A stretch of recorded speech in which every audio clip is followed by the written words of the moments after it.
Glencliff.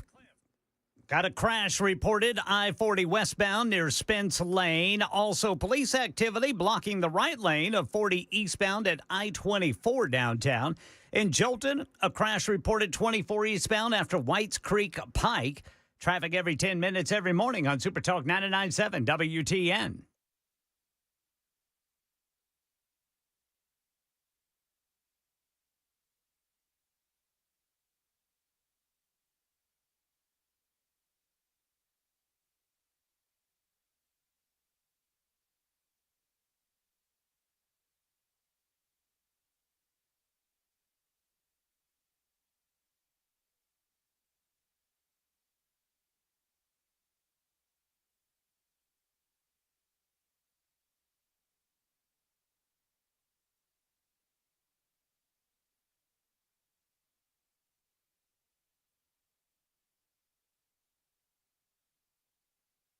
It's 3:06 on Super Talk 99.7 WTN. My name is Chris Hand, filling in for Matt Murphy. I've been doing so all week.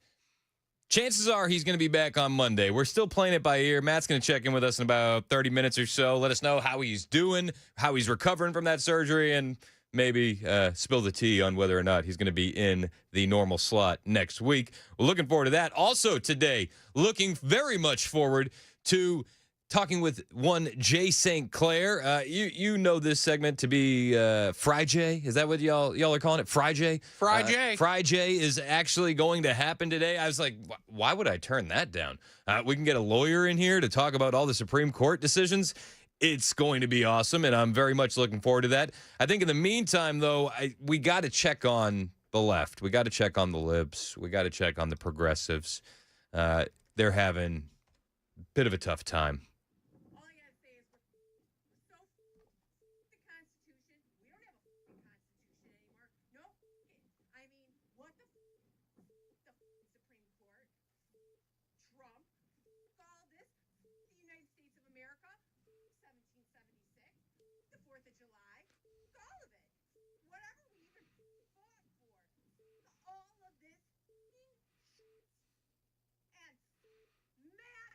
All right, I think they're handling it well. I think sounds like it. I think they're going to be just fine. She sounds like a gem to hang out with, doesn't she? Somebody you'd have over for dinner. Why is the left so upset? Well, it's because the Supreme Court came down today and they ruled in favor of Trump. And imagine them trying to have a good weekend after all of this. Scott Pressler posted a tweet, and he's absolutely right. He said, imagine what it must feel like to be a Democrat today. USAID is defunded. Dow is skyrocketing. Rogue judges' power limited. Iran nuclear capability stifled. Zohran Mamdani is the leader of their party. RNC has 5 times more cash on hand than the DNC. Criminal illegal aliens are being deported. President Trump is brokering peace deals. States will begin defunding Planned Parenthood. 128 Democrats voted against impeaching President Trump. White males like David Hogg are being kicked out of leadership positions. The Democrat Party has literally nothing to celebrate. It's going to be a tough weekend. It's going to be a tough weekend. Now, before we get into the Supreme Court and all of the just absolute chaos that is creating for the left today, I think it's important to point out we're celebrating a very, very special anniversary today. Today is June 27th, and 1 year ago today, we saw this.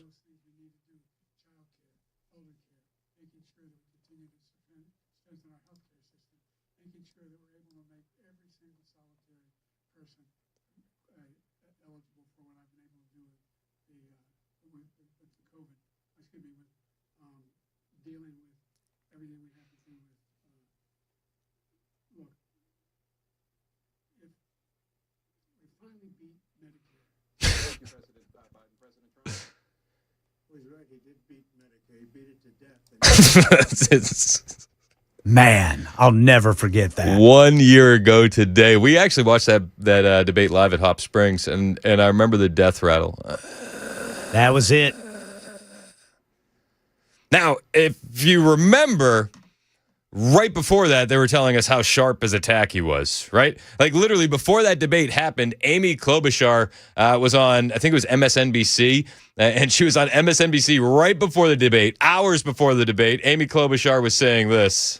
Oh, President Biden is fit to be commander-in-chief. Every time there has been a big moment where the Trump people are predicting some fiasco, every time President Biden rises to the occasion.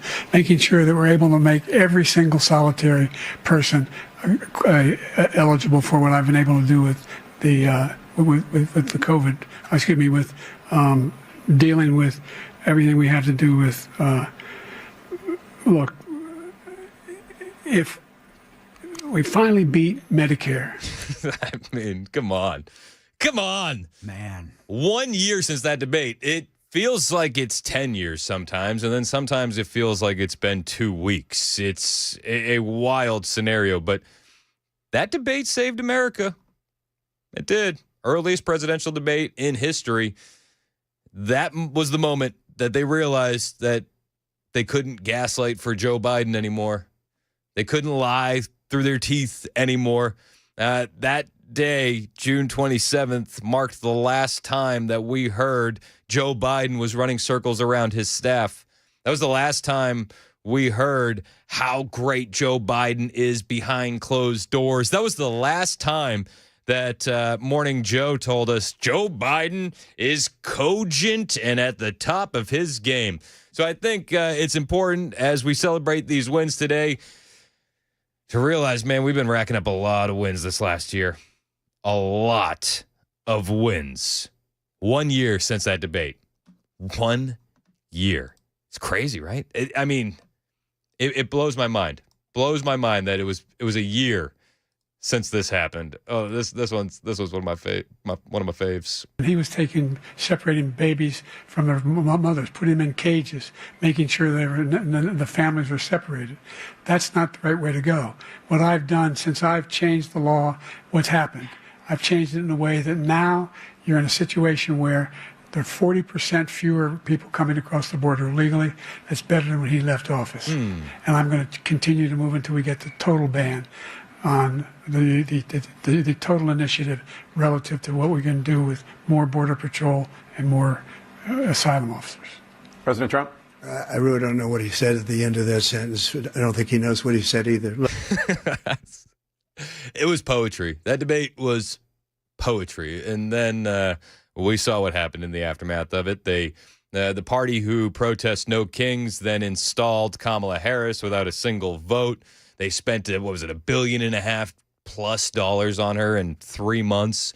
They tried to gaslight the American people into thinking that she was the best option, and everybody knew what time it was. Today, we're seeing some of the positive impacts from the first Trump administration as well as the second Trump administration. I say the first Trump administration because we wouldn't be here today celebrating these SCOTUS wins if it wasn't for Trump appointing Gorsuch, Kavanaugh, and ACB.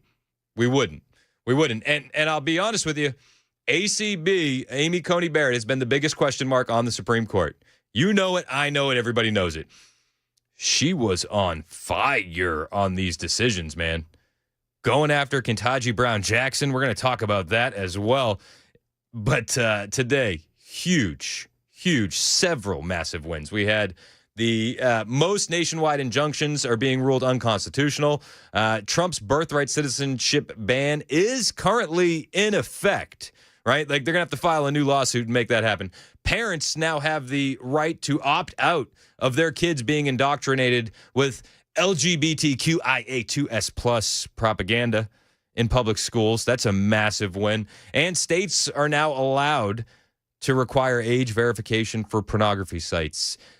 Huge wins. The ramifications are going to be felt for weeks, months, years. President Trump today said our country should be very, very proud of this Supreme Court, and I think that he is 100% correct. This was POTUS earlier this afternoon. The court has delivered a monumental victory for the Constitution, the separation of powers, and the rule of law in striking down the excessive use of nationwide injunctions to interfere with the normal functioning of the executive branch. The Supreme Court has stopped the presidency itself. That's what they've done. And really, it's been an amazing period of time this last hour. There are people elated all over the country. I've seen such such happiness and spirit. Sometimes you don't see that, but this case is very important. I was elected on a historic mandate, but in recent months we've seen a handful of radical left judges effectively try to overrule the rightful powers of the president to stop the American people from getting the policies that they voted for in record numbers. It was a grave threat to democracy, frankly, and instead of merely ruling on the immediate cases before them, these judges have attempted to dictate the law for the entire nation. But not any longer. SCOTUS ruling 6-3. You're going to find that similarity happening with all of these decisions, 6-3 party lines. But we're winning, man. We're winning. And again, we're seeing the fruits of the first Trump term in action. Those Supreme Court picks are paying off, Amy Coney Barrett included. It's a good day. Donald Trump was asked, listen, when it comes to this, are you worried about the Constitution? He said, no, the Constitution has been brought back today. That's what we're seeing. The Constitution has returned. What would you say to Americans who fear that this is more and more concentration of power in the White House and the executive? Well, this is what brings back the Constitution. This is what it's all about. And this is really the opposite of that. I mean, the question is fine, but it's the opposite. The Constitution has been brought back. Amen. All right, so let's start running through it. 6-3, states can require age verification for porn. That's a big win. Little kids don't need to be seeing porn. You're not going to be able to buy it in a magazine store. You're not going to be able to buy it at an adult film store. So why are you able to access it online without an ID? Ruling in favor of Texas there. 6-3, ruling parents can opt their kids out of LGBT books. This is the one where Amy Coney Barrett really scorched Ketanji Brown Jackson's dissenting opinion for embracing an imperial judiciary. So they ruled on that 6-3. You understand why parents would want to opt their kids out of the LGBTQIA2S plus books. It's indoctrination. But it's the dissent between Ketanji Brown Jackson and the firing back from Amy Coney Barrett that's really taking the headlines on this one. Justice Amy Coney Barrett scorched Justice Ketanji Brown Jackson's dissenting opinion in a case where the Supreme Court ruled on Friday that judges cannot abuse their powers by regularly issuing nationwide injunctions to halt administration policies. In Trump versus Casa, that was the one where they dealt with the nationwide injunctions blocking Trump's illegal alien citizenship. I'm blanking on the word. Birthright citizenship. Jeez, I could not think of birthright. Court ruled 6-3. In that opinion, the court ruled in the case with Barrett writing for the majority, while Justices Sonia Sotomayor, Kagan, and Jackson dissented. Jackson concurred with Sotomayor's dissent and wrote her own, and was eviscerated by the court's majority opinion for what they called her embracing an imperial judiciary with an argument that is at odds with more than 2 centuries worth of precedent, not to mention the Constitution itself. That was Amy Coney Barrett taking aim at Ketanji Brown Jackson. Jackson, in her dissent, accused the court's ruling of threatening the rule of law. She is ridiculous. Ketanji Brown Jackson is getting absolutely dragged today. But this is another great victory for the Trump administration when it comes to being able to opt kids out of these books. It's a huge victory for parents everywhere who don't want their kids indoctrinated at these public indoctrination schools. Todd Blanche, Deputy Attorney General, wanted to talk about it. Hang on one second. Another great decision that came down today, the trans books case, which restores parents' rights to decide their child's education. Seems like a basic idea, but it took the Supreme Court to set the record straight, and we thank them for that. Amen. Seems basic enough. Donald Trump mentioned it as well, calling it a great ruling. And, it's an understatement, right? But he said that it's a great ruling for parents because they lost control of the schools, they lost control of the kids, and they needed to get it back. Sir, on the transgender ruling, the Supreme Court ruling that parents with religious objections can pull their kids out of public school lessons that use LGBTQ materials. Pam brought it up. Your reaction to that ruling today, sir? I think the ruling was a great ruling, and I think it's a great ruling for parents. It's really a ruling for parents. They lost control of the schools. They lost control of their child. And this is a tremendous victory for parents. And I'm not surprised by it, but I am surprised that it went this far. It took us to bring life back to normal. So it's wonderful. It's parental. And I kept saying, we will give you back your parental rights. They were taken away, and this is a tremendous victory for parents. Yeah. Amen. Huge victory. One of the big ones, though, is the fact that 6-3 in favor of the Trump administration in its attempt to block a lower court's nationwide preliminary injunction against Donald Trump when it comes to the executive order on ending birthright citizenship. That's what we're going to dive into when we get back. It's 3:21. Chris Hand in for Matt Murphy on Super Talk 99.7 WTN.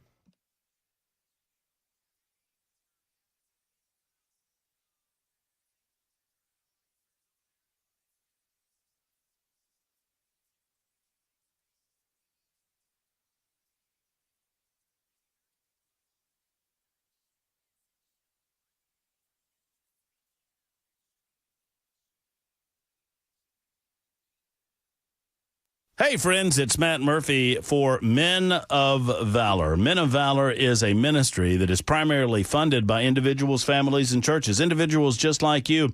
Your support means so much to Men of Valor because it helps win men over to Christ in prison.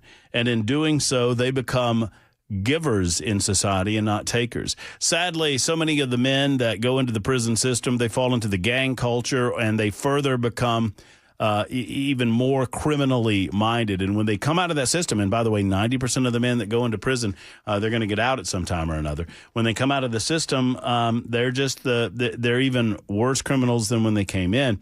When Men of Valor ministers to men, they turn recidivism rates from over 50% in the state of Tennessee to under 15%. That's an incredible rate of return, and it truly does save us money as taxpayers because it costs a lot of money to incarcerate men within our system. Your support is so crucial, whether it's volunteering in the system, whether it's volunteering in their graduate programs or through your donations. They so appreciate your ability to support Men of Valor and the wonderful ministry that they provide. Go to movministry.com. That's movministry.com for more information.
Hey, friends, Matt Murphy for Grace Point Healthcare. Grace Point Healthcare is affordable, convenient, and comprehensive medicine delivered the old-fashioned way, a direct pay format. Why is that important? One, it helps you know exactly what you're spending on your medical care when you go to the doctor. Number two, they never let insurance companies get in the way between you and the doctors that serve you at Grace Point Healthcare. That's important to me, and it should be important to you, and I think it is, because you want to make sure that the doctor's making decisions that are right for you, not right for the insurance company. Plus, Grace Point Healthcare treats the whole body with comprehensive medicine and a comprehensive approach. They get to the root of the problem. They don't just address the symptoms. Also, no wait times at Grace Point. You call, and oftentimes you get in same day or next day, even for brand new patients. Give a call and see the Grace Point difference. They're located in the heart of Franklin, 599-6868. That's 599-6868. You really can't afford exceptional medicine at your convenience. It's Grace Point Healthcare, modern medicine delivered the old-fashioned way.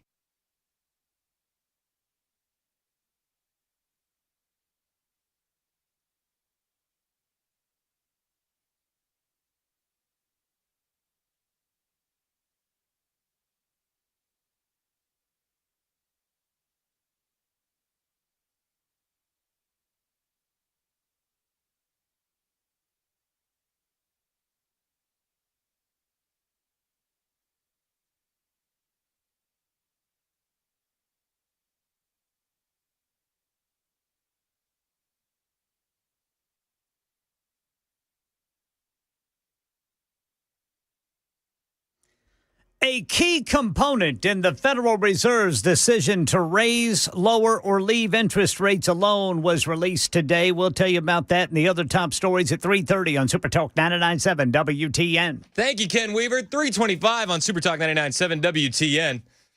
Jeez, Donald Trump doesn't stop. Moments ago in the White House, signing a historic peace agreement between the Democratic Republic of Congo and Rwanda. We'll get back into Supreme Court stuff here in a second, but man, this guy doesn't stop, does he? All day. It just keeps going and going and going. This is, 10 minutes ago, 15 minutes ago in the White House. And that's what it is for the cause of peace. And this is a long time waiting. The signing of a historic peace agreement between the Democratic Republic of the Congo and the Republic of Rwanda. The conflict has continued, and it's been going on for many, many years. It's been going from, I guess they say 30 years, the Great Lakes region of Africa for a long time, and maybe even time before that. How is the Great Lakes region? Must be beautiful, right? Beautiful region, but they had a lot of war, right? A lot of fighting, a lot of death. It's displaced countless people and claimed the lives of thousands and thousands. But today, the violence and destruction comes to an end, and the entire region begins a new chapter of hope and opportunity, harmony, prosperity, and peace.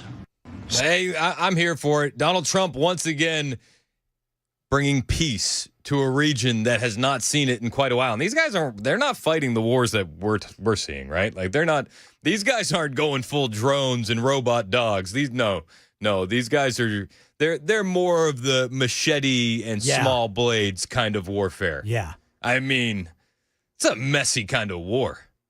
So glad that's over. Shout out to President Trump for once again securing peace where it didn't seem like anybody even gave a damn about bringing peace over there. Donald Trump does.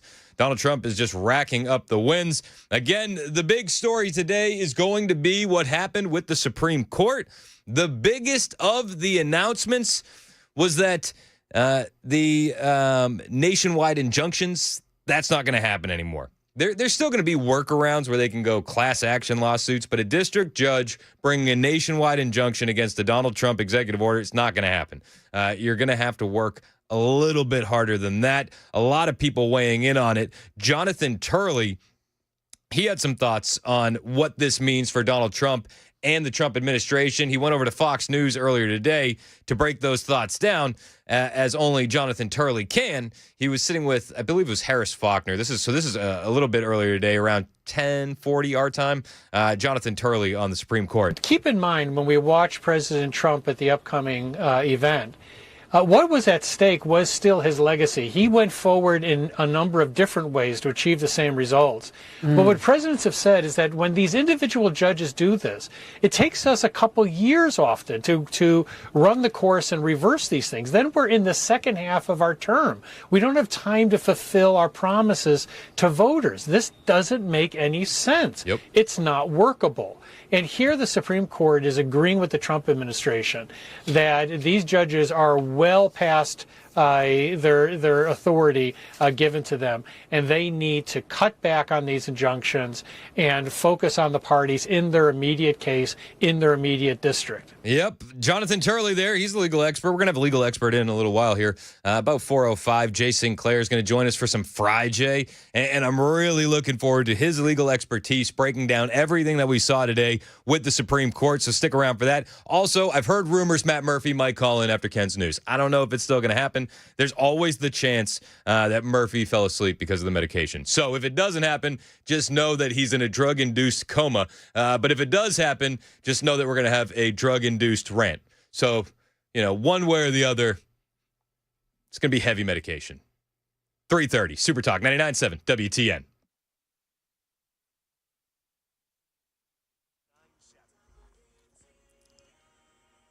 I'm Ken Weaver with your top stories. Checking radar now. It looks like all of the heavy rain has now moved out of Nashville. We've still got a little bit of rain hanging around there in Lebanon. Man, they were really getting hammered earlier. Heavy rain around Clarksville, Springfield, Portland. Looks like all of this is now at least right there along 40 or north of it, or it is moving off to the east. We've got the full forecast and a traffic update in 5 minutes. Bike helmets sold at Target, Walmart, Amazon recalled because they're not up to par with the impact requirements of the Consumer Product Safety Commission standards. This includes Bell Sports, Axle, Cadence, Rev, and Frenzy children's bicycle helmets, and then Cadence and Passage adult helmets, full refunds being offered. Key rulings today from the U.S. Supreme Court. Stephen Portnoy on the one on President Trump's executive order aiming to end birthright citizenship in the U.S. Justice Amy Coney Barrett goes out of her way in the majority opinion to say the court has not yet decided whether the president's birthright citizenship order is constitutional, but she does say it's beyond the power of a single district court judge to make that decision for the whole country.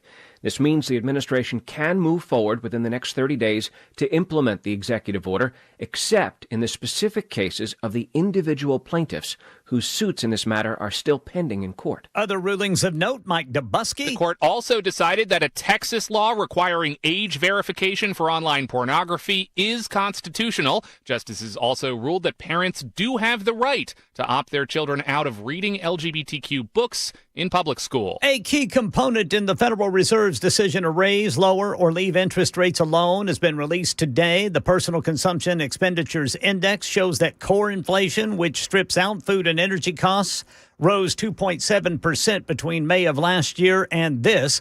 The Fed targets a 2% annual inflation rate. So from the central bank's view, inflation still needs to come down before it cuts interest rates. That's the latest news. Traffic and weather next. I'm Ken Weaver, WTN News.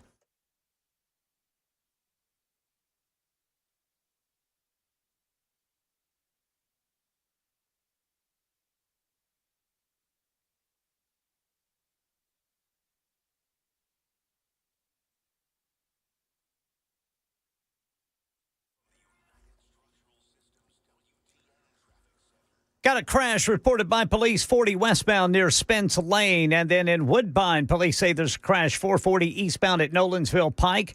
In Madison, a crash blocking the right lane 65 northbound before Dickerson Pike. A stalled vehicle on the left shoulder 24 westbound past Bell Road. Traffic every 10 minutes every morning on Super Talk 99.7 WTN.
Hey, friends, it's Matt Murphy for USS, United Structural Systems. USS is going to keep your home stable and dry, and they've been doing so since 1994.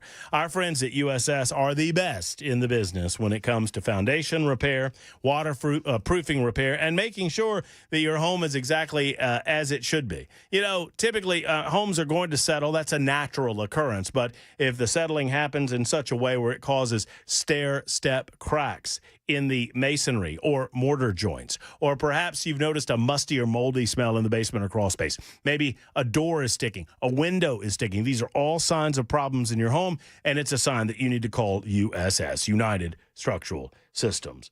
They guarantee their best at USS, and they've been keeping homes stable and dry since 1994, almost 30,000 satisfied customers. Call 615-488-7855, 488-7855 for USS, United Structural Systems.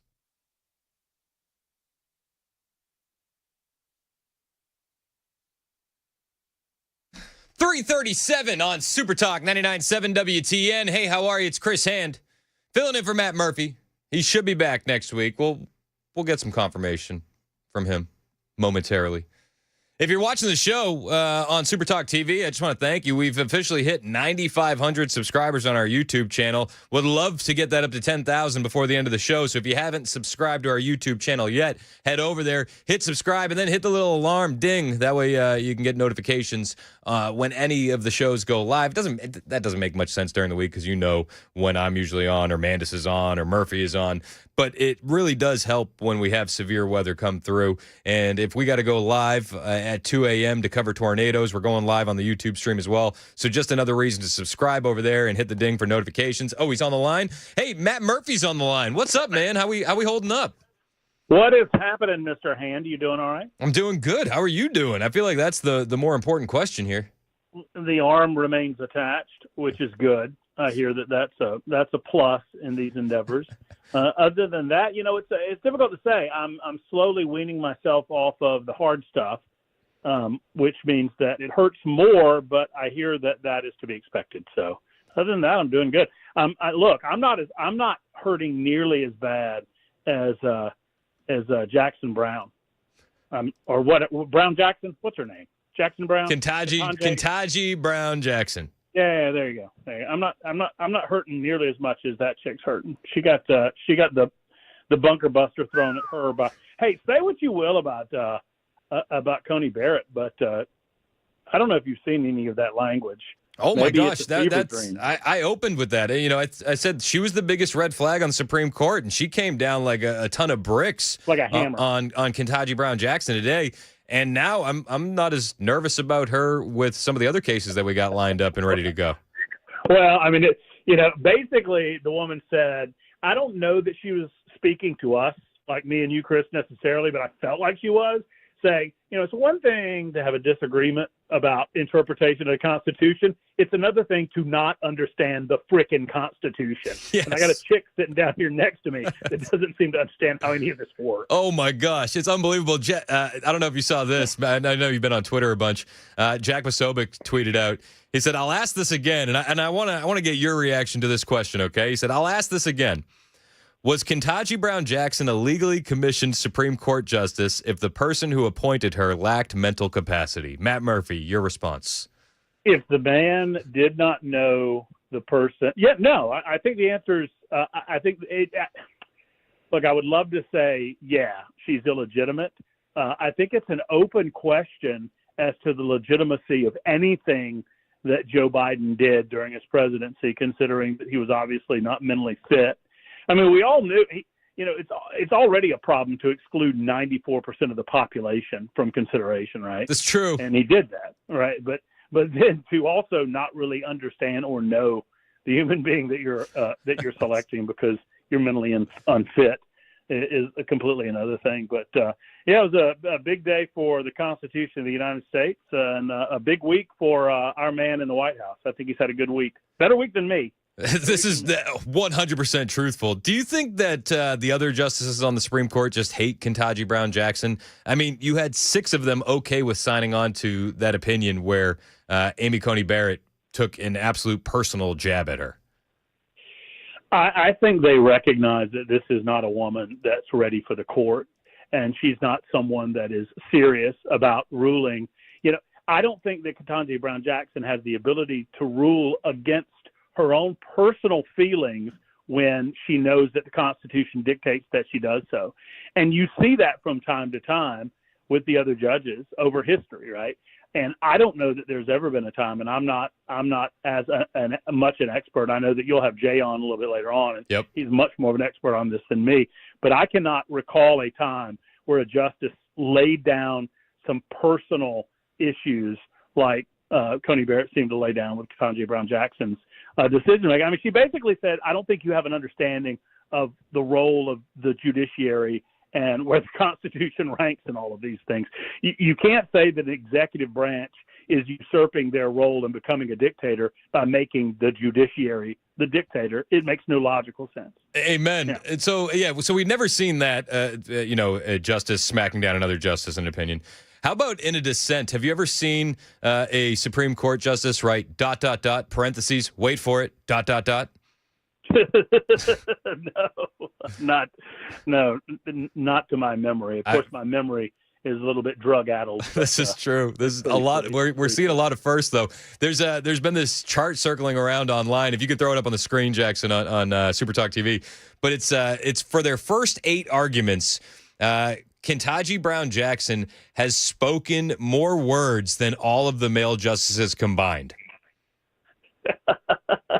She has 11,003 words. All of the male justices combined have 9,490 words. Would you just be quiet for a second? For just a second. My favorite, my favorite thing on the whole chart, though, was Clarence Thomas. He came in with the low 96 words. It's like based. Yeah, no. I think Clarence, you and I have spoken more in this conversation than Clarence Thomas has spoken as a justice on the United States Supreme Court during his entire tenure. Yeah. I mean, he's a man of few words, but solid as a rock when it comes to conservatism. But anyway, I just thought it was a good day, and I had to call in to share. I had to join in the fun. Well, Matt, we appreciate it. How you feeling? You think you're going to be back next week, or you think I'm coming in?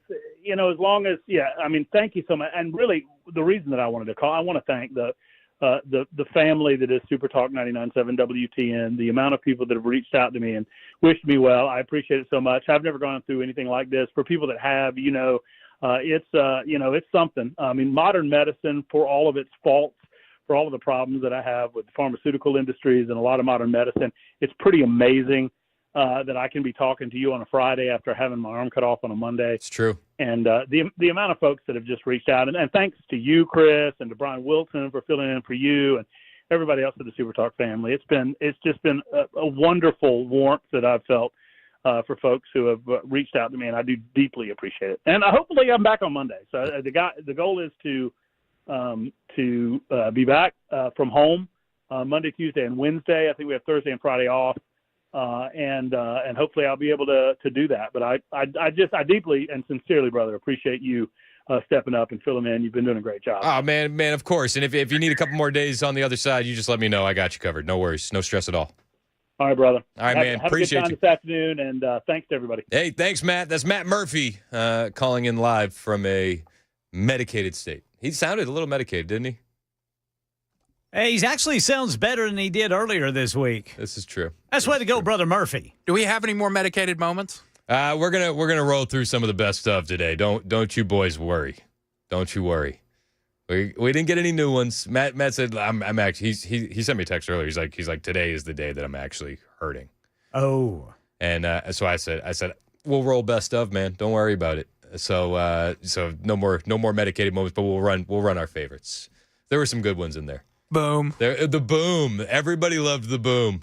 So we'll definitely run that one. We'll definitely run the one where he's like, "Hey, am I recording this on the toilet or not?" We'll run the best stuff, without a doubt. That'll be coming on the way. Also on the way after 4 o'clock, we got Jay St. Clair joining the show. I'm very excited. I've never interviewed Jay St. Clair before, but I've been a listener of the segment, and I know that he's a very, very smart guy. He's going to be able to break down a lot of these legalese in a way that Ketanji Brown Jackson could only dream of. I think it would be just a monumental upgrade to get rid of Ketanji Brown Jackson and put Jay St. Clair in there. But I mean, let's be honest, anything would be a monumental upgrade over Ketanji Brown Jackson. People have really been going hard on her. Did you hear what Senator John Kennedy said about Ketanji Brown Jackson today? He said she's as mad as a bag of cats. The Supreme Court has turned the universal injunctions into fish food, as well it should have.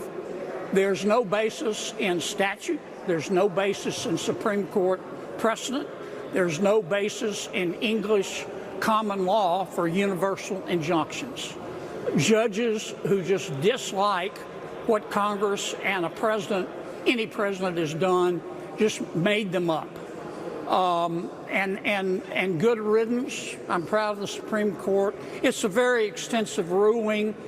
You can tell it from Justice Jackson's dissent. She's mad as a bag of cats. I've never heard that. Well, I would imagine the more cats you add, the angrier they get. Yeah, well, some of them don't like each other. One cat in a bag, you could probably talk it into it, right? Two cats, it gets dicey. Cats in a bag. Yeah, they don't like being in a bag. No. The more you get in there, the dicier it gets. But the nationwide injunctions are done. Pam Bondi was talking about this earlier. They had a long press conference with President Trump, Pam Bondi, and the deputy AG as well. But she made the point, it's like, guys, 35 out of these 40 injunctions that we saw come against President Trump came from 5 states. 5. Let me reiterate, of the 35 of the 40 nationwide injunctions filed against this president, against his executive authority as President of the United States, 35 of them came from Maryland, D.C., Massachusetts, California, Washington. I mean, that's crazy. These 5 districts.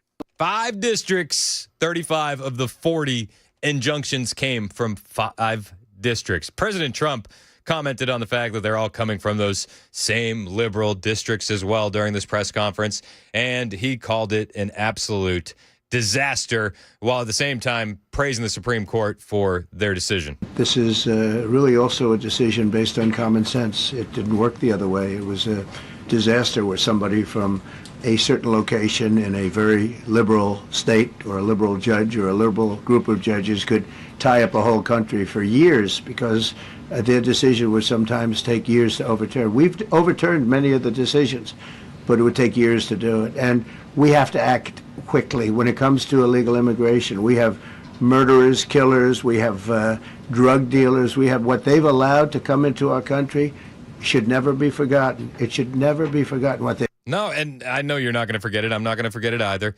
But there's a lot of stuff that got stopped. Another thing that President Trump did during this press conference was he listed out the policies that were blocked by these nationwide injunctions, just as kind of an exclamation point on what these activist judges had gotten in the way of being accomplished. This was President Trump again earlier today at that press briefing. Some of the cases we're talking about would be ending birthright citizenship, which now comes to the fore. That was meant for the babies of slaves. It wasn't meant for people trying to scam the system and come into the country on a vacation. This was, in fact, it was the same date, the exact same date, the end of the Civil War. It was meant for the babies of slaves, and it's so clean and so obvious. But this lets us go there and finally win that case because hundreds of thousands of people are pouring into our country under birthright citizenship, and it wasn't meant for that reason. It was meant for the babies of slaves. So thanks to this decision, we can now properly file to proceed with these numerous policies and those that have been wrongly enjoined on a nationwide basis, including birthright citizenship, ending sanctuary city funding, suspending refugee resettlement, freezing unnecessary funding, stopping federal taxpayers from paying for transgender surgeries, and numerous other priorities of the American people. We have so many of them. I have a whole list. I'm not going to bore you, and I'm going to have Pam get up and say a few words, but there's really, she can talk as long as she wants because this is a very important decision. It's a very important decision that was handed down by the Supreme Court. This is a very big day. Donald Trump deserves to celebrate these wins. And during the press conference, he was on point, calm, cool, collected. He was joking around with the press briefing room. A couple times he made them all bust out laughing. Did you see when he's like, "Are you guys done with me? Do you want me to leave?" And then the entire press corps just starts yelling, "No, we don't want you to leave at all." And he goes, "Oh, okay." This is kind of the opposite of Biden. This is the last clip I'll play, and then we'll hit the break. But this is during the press conference. He said, Am I good? Do you want me to leave?" By the way, so many questions. Should we keep this going, Pam? Or not? This is the opposite of Biden. Biden would take a half a question and he'd leave without answering it. Go ahead. Biden would take half a question and leave without answering it. I did love that he roasts him on the 1-year anniversary of that debate as well. Never stop, never change. President Donald J. Trump celebrating a huge victory today. I'm Chris Hand, in for Matt Murphy. It's 3:51 on Super Talk 99.7 WTN.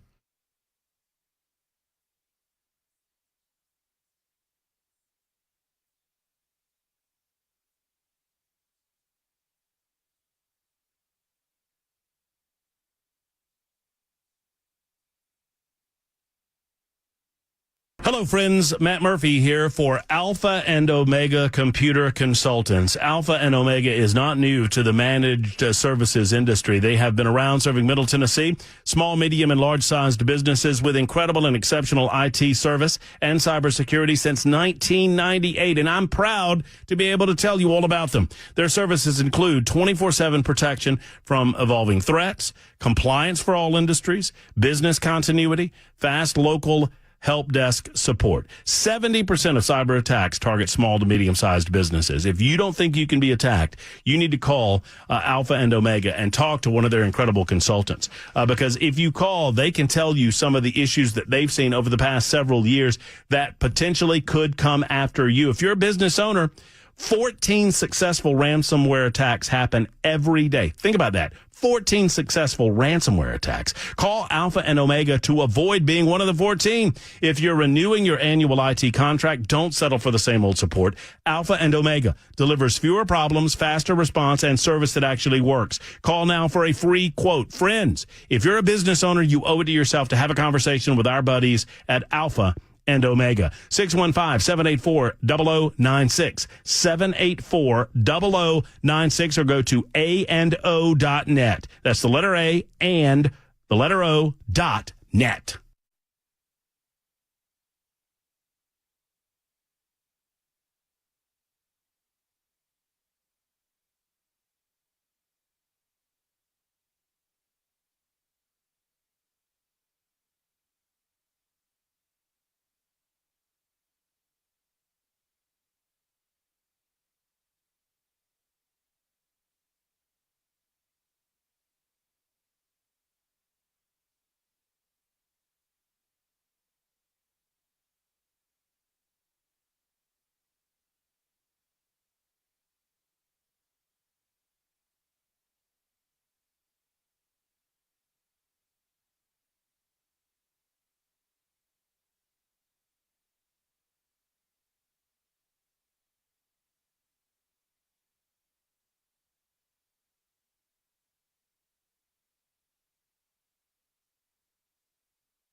Good day on the stock market.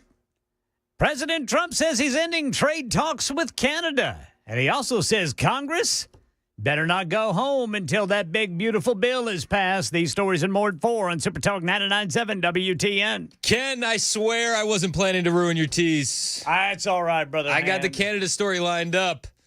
So earlier today, there was a Truth Social post that went out that lit America's hat on fire. I'm Chris Ham, by the way, filling in for Matt Murphy this week. Usually I do 9 to noon. You can find me there most of the time, or you can find me on the podcast page if you work at the same time I do, Apple, Spotify. Subscribe to the show. Appreciate it.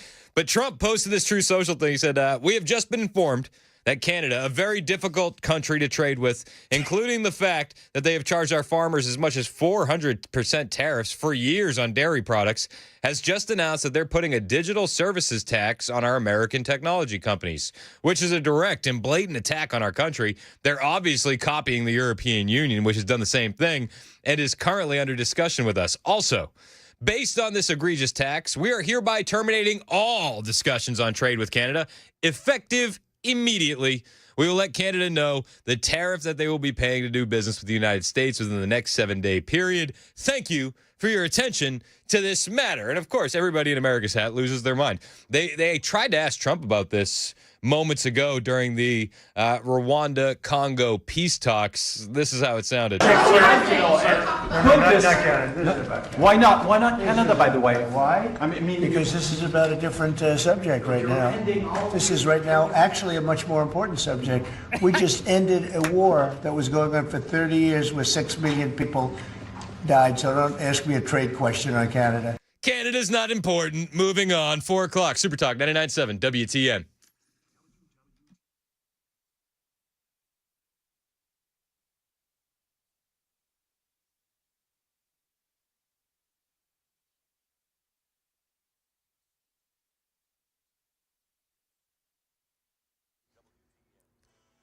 4 o'clock on the dot. I'm Ken Weaver with your top stories. Most of that heavy rain, thunder, and lightning has now moved off into Kentucky. Looks like Franklin County there, just across the borders, under a severe thunderstorm warning right now. But again, all of this north of Nashville, moving away to the north into Kentucky. Got the full forecast and traffic in 5 minutes. Good day on the stock market today. The S&P 500 ended at a new record high. So did the NASDAQ, the Dow at a near record level.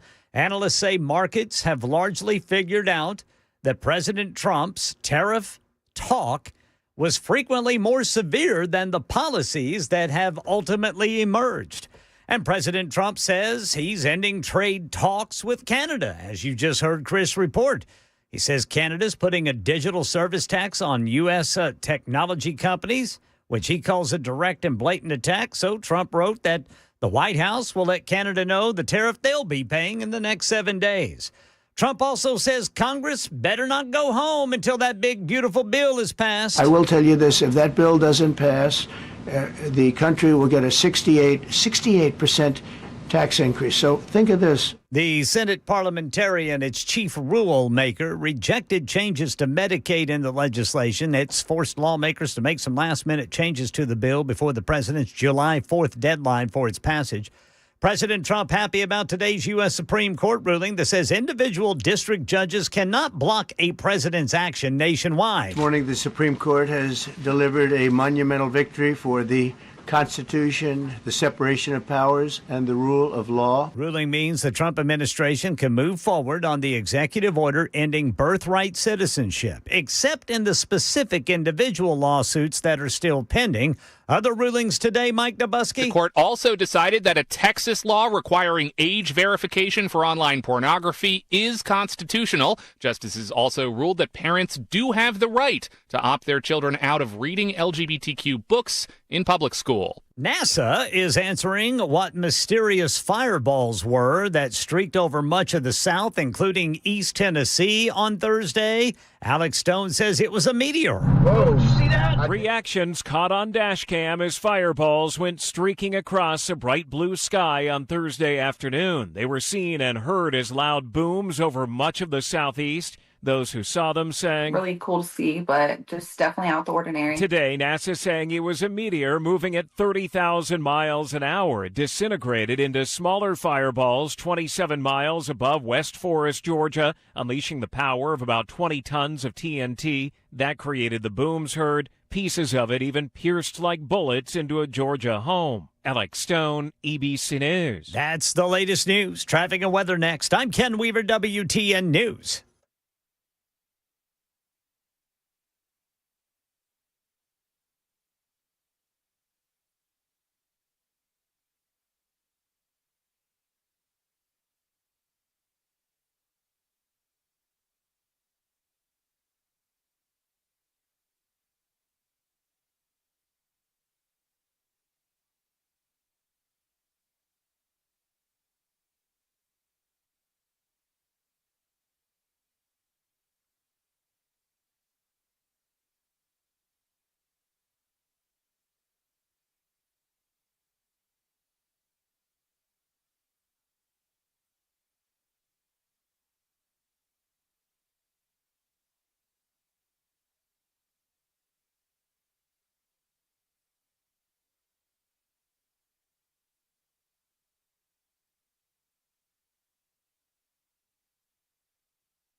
All right. TDOT says the Gore is blocked by a stalled vehicle. This is going to be 40 eastbound there at Church Street. And then police say there's a crash 440 eastbound that has just been cleared up. Also, 24 eastbound at Murfreesboro Pike. Police say there's a crash there in South Nashville. And then a stalled vehicle blocking the left lane of 24 westbound past Bell Road. Over in the Belmont area, police say there's a crash 440 eastbound at Exit 3. And then in Madison, a crash blocking the right lane 65 northbound before Dickerson Pike. Traffic every 10 minutes every morning on Super Talk 99.7 WTN.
.407 on Super Talk 99.7 WTN. Hey, how are you? My name is Chris Hand, filling in for Matt Murphy all week long because Matt got his shoulder removed and replaced with something from China. So he should be back next week. We wish him a speedy recovery in his absence.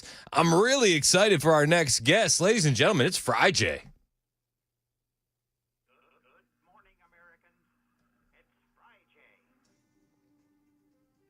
Yes, joining us now live via Zoom link, the one, the only Jay St. Clair. How are you, sir? Hey, Chris, if I was any better, I'd be my dog. Would you? Yeah, my dog has the best life of any creature I know. She's sitting here right here beside me, so she starts barking. Just just gotta go with it. All right, sounds good. Sounds good. Let's pick things up on your instant reaction from all the flurry of activity we saw around the Supreme Court today. What's your instant reaction? Where do you think this goes, and how pissed are the Democrats? Well, they're upset. Matt and I, when we've been talking about this, Chris, I have been analogizing it to a football game. And I would say this puts us into the third, because there's a lot going. No, I'm on radio. Be quiet. This carries us into about the third quarter. The game's not over with yet. Okay. But I would say we're in the third quarter, the middle of the third quarter. And right now, I would say, particularly in light of this universal injunction decision, I would say Trump is up 28-14 right now, if you can consider all of it. Because there's a lot going on. A lot is about immigration. A lot is about tariffs. A lot is about government reduction. And then you get these things like birthright citizenship and others. So there's a lot of issues at play. But I'd say right now he's ahead by a couple of touchdowns, Chris. What's the ripple effect? Now the Democrats know they can't have one activist judge filing a nationwide injunction, but they could pivot to class action lawsuits. Class actions, that's right. What does that look like? What that really looks like in the real world, Chris, it slows things down in somewhere from 30 to 60 days. The way it works right now is, let's say Trump does the birthright citizenship executive order. A lawsuit is filed within 3 days. And then within 2 days of that, the judge can issue a temporary restraining order that was applicable nationwide. So they could do it in 5 days and just grind it to a halt. So the difference is that that's not going to happen anymore. But they could get to the same effect, a nationwide injunction, but it's going to take at least 30 days and maybe 60 days. Yeah. And so, but it means that it still can happen, but it happens slower. And then, but then, of course, they can do these expedited appeals. And what does an expedited appeal look like? Well, a week. If a judge issues a nationwide class action, enjoins something like birthright citizenship through a nationwide class action, they could file an expedited appeal. And if the appellate court takes it, they don't have to.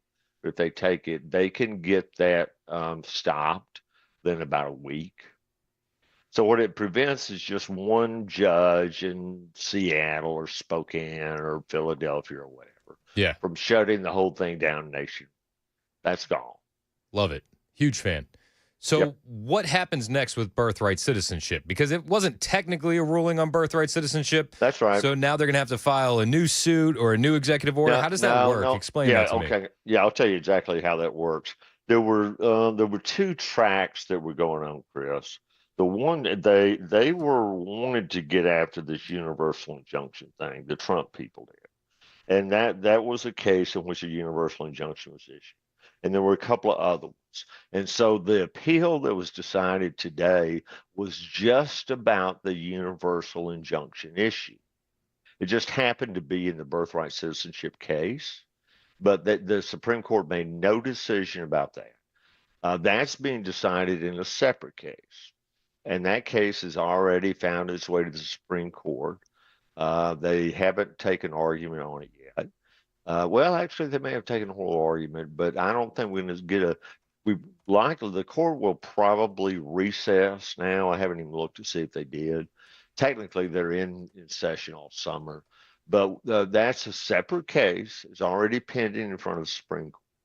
And that will get the earliest we'll get a decision in that case is in October. Okay. So but the difference is now that in the meantime, they can continue to do business. The way they did it was really interesting, Chris. They forced this issue. They picked this fight.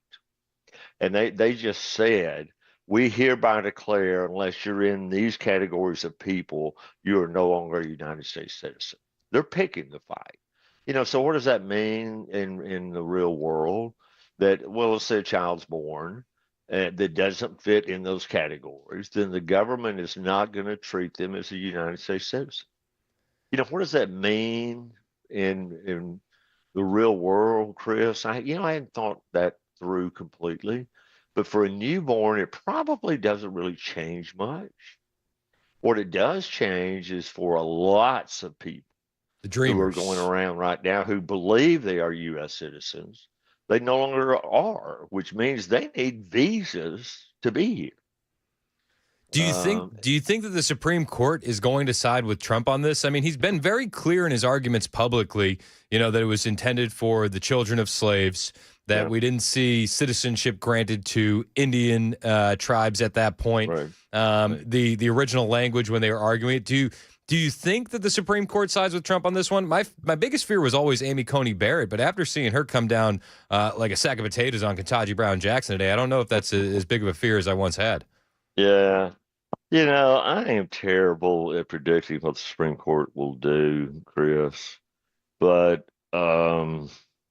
my crystal ball tells me that Trump's going to lose that case. Here's what that case turns on. It's language in the Constitution. I think it's the 14th Amendment, and there's no question it was passed right after the Civil War. No question that it was applicable to freed slaves. There's no doubt about it. But the court is bound to interpret the Constitution as it is written. And I think the phrase, I don't have it in front of me, but I think I have it memorized correctly. All persons born in the United States are citizens. Let's say if it said all persons are born in the United States are citizens thereof, there wouldn't be a case. Right? No question. There wouldn't be a case. That's clear. That language is clear. But that's not what it says, Chris. And a lot of the mainstream media won't tell you. They just stop right there. But what it says is this. All persons born in the United States and subject to the jurisdiction thereof are citizens of the United States. Well, Chris, that phrase means something. Amen. Subject, it means something. If it didn't mean anything, it wouldn't be there. Right.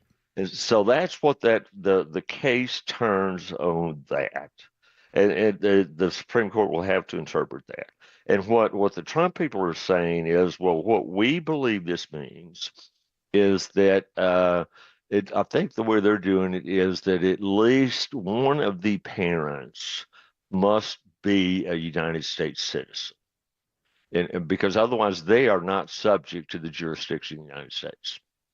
But neither are the parents. And if the parents aren't subject to the jurisdiction of the United States, then their children are. Right. The example that everybody agrees with, which is interesting, everybody agrees that phrase means something, Chris. And the clearest case that everybody agrees on, let's say that the diplomat, the ambassador from Russia, who's living in New York City, and his wife has a baby in New York City. Well, that baby is not a citizen of the United States because neither the Russian ambassador nor the wife claim to be citizens of the United States. They don't claim it. They'd never claim it. And so as everybody says, yeah, okay, even there's an example of somebody born in the United States who is not a citizen. Now, I don't think anybody would doubt that. Right. So there are some people born in the United States that aren't citizens. And the question is exactly how does that work with immigrants who are here illegally? I don't know. I think my gut instinct tells me that Trump's going to lose that case. Well, I hope you're wrong, and I'll lean on the fact that you said you're terrible about predicting these things for the time being. Well, I am. We're talking with Jay St. Clair, friend of the Matt Murphy Show, legal expert. You can get your questions in if you want to get any questions to Jay on any legal matters you're dealing with, 615-737-9986. You can text them in, and we'll get the ball rolling. Jay will answer your questions. What did you make of Amy Coney Barrett slapping down Ketanji Brown Jackson in that opinion? There is a lot going on there, Chris.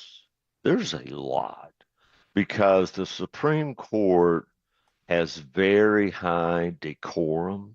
Yep. And through history, there have been justices that have had extreme disagreements with each other, extreme disagreements, but they were always very cordial to each other. Mm-hmm. Justice Scalia, probably one of the most conservative justices really ever on the Supreme Court, and Ruth Bader Ginsburg, one of the most liberal justices on the Supreme Court probably ever. Mm-hmm. They were very dear friends. They went to the theater a lot, Chris. They socialized with each other a lot. So it is clear that they were very good friends on a personal level, and they would never say anything that harsh about each other. So I just think this is more than a disagreement about the law. There's something more to that, something more to Justice Jackson's interpersonal interactions with Justice Barrett or the other justices. This is not just a disagreement about the law, Chris. Yeah, The Supreme Court just doesn't do that. They don't act like that. It seems personal, especially when you have six justices signing on to that opinion that is smacking her down, saying that she doesn't know the Constitution, she doesn't read legalese. I mean, it was brutal. It was absolutely brutal. No, that's a very good word, though. It's personal. And I have never seen Supreme Court justices be either in formal opinions or even in their commentary. They're just on a talk show or giving a speech or something. They never say anything bad about each other. No. So it's odd. All right. Hey, I got one of our first legal questions rolling in for you. Okay. Okay. So if we know that Ketanji Brown Jackson was appointed by a man who wasn't all there, didn't have the mental capacity to be there, is there any recourse to get her off of the Supreme Court? Can you impeach her? Can she be recalled for incompetence?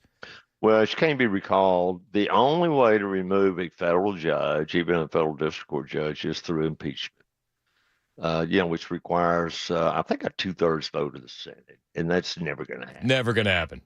No, it's never going to happen on either part. I mean, they would have to commit murder, and then it wouldn't get to that point. If they knew that they were going to get convicted on impeachment, they'd resign. So it's just never going to happen that a sitting Supreme Court justice is going to get removed by impeachment. But that's the only way. That's a bit of a bummer. Of a bummer. Yep. But hey, we got more legal questions rolling in. If you want to get your questions in for Jay St. Clair, Jay, you're good to hang out for a little bit, right, man? Yeah, no, I'm good. Chris, right, you cool. got me for so. Like I told you, I'm giving you a 25% discount. I love it. I love it. Don't tell Matt that I'm getting Jay at a discount. All right, so Jay's going to stick around with us. Legal questions. If you want to ask Jay anything, 615-737-9986. I'm seeing them start to roll in, so anything you want to ask Jay, send it to the text line. We'll get it to Jay after the break, which starts right now, 421 on Super Talk 99.7 WTN.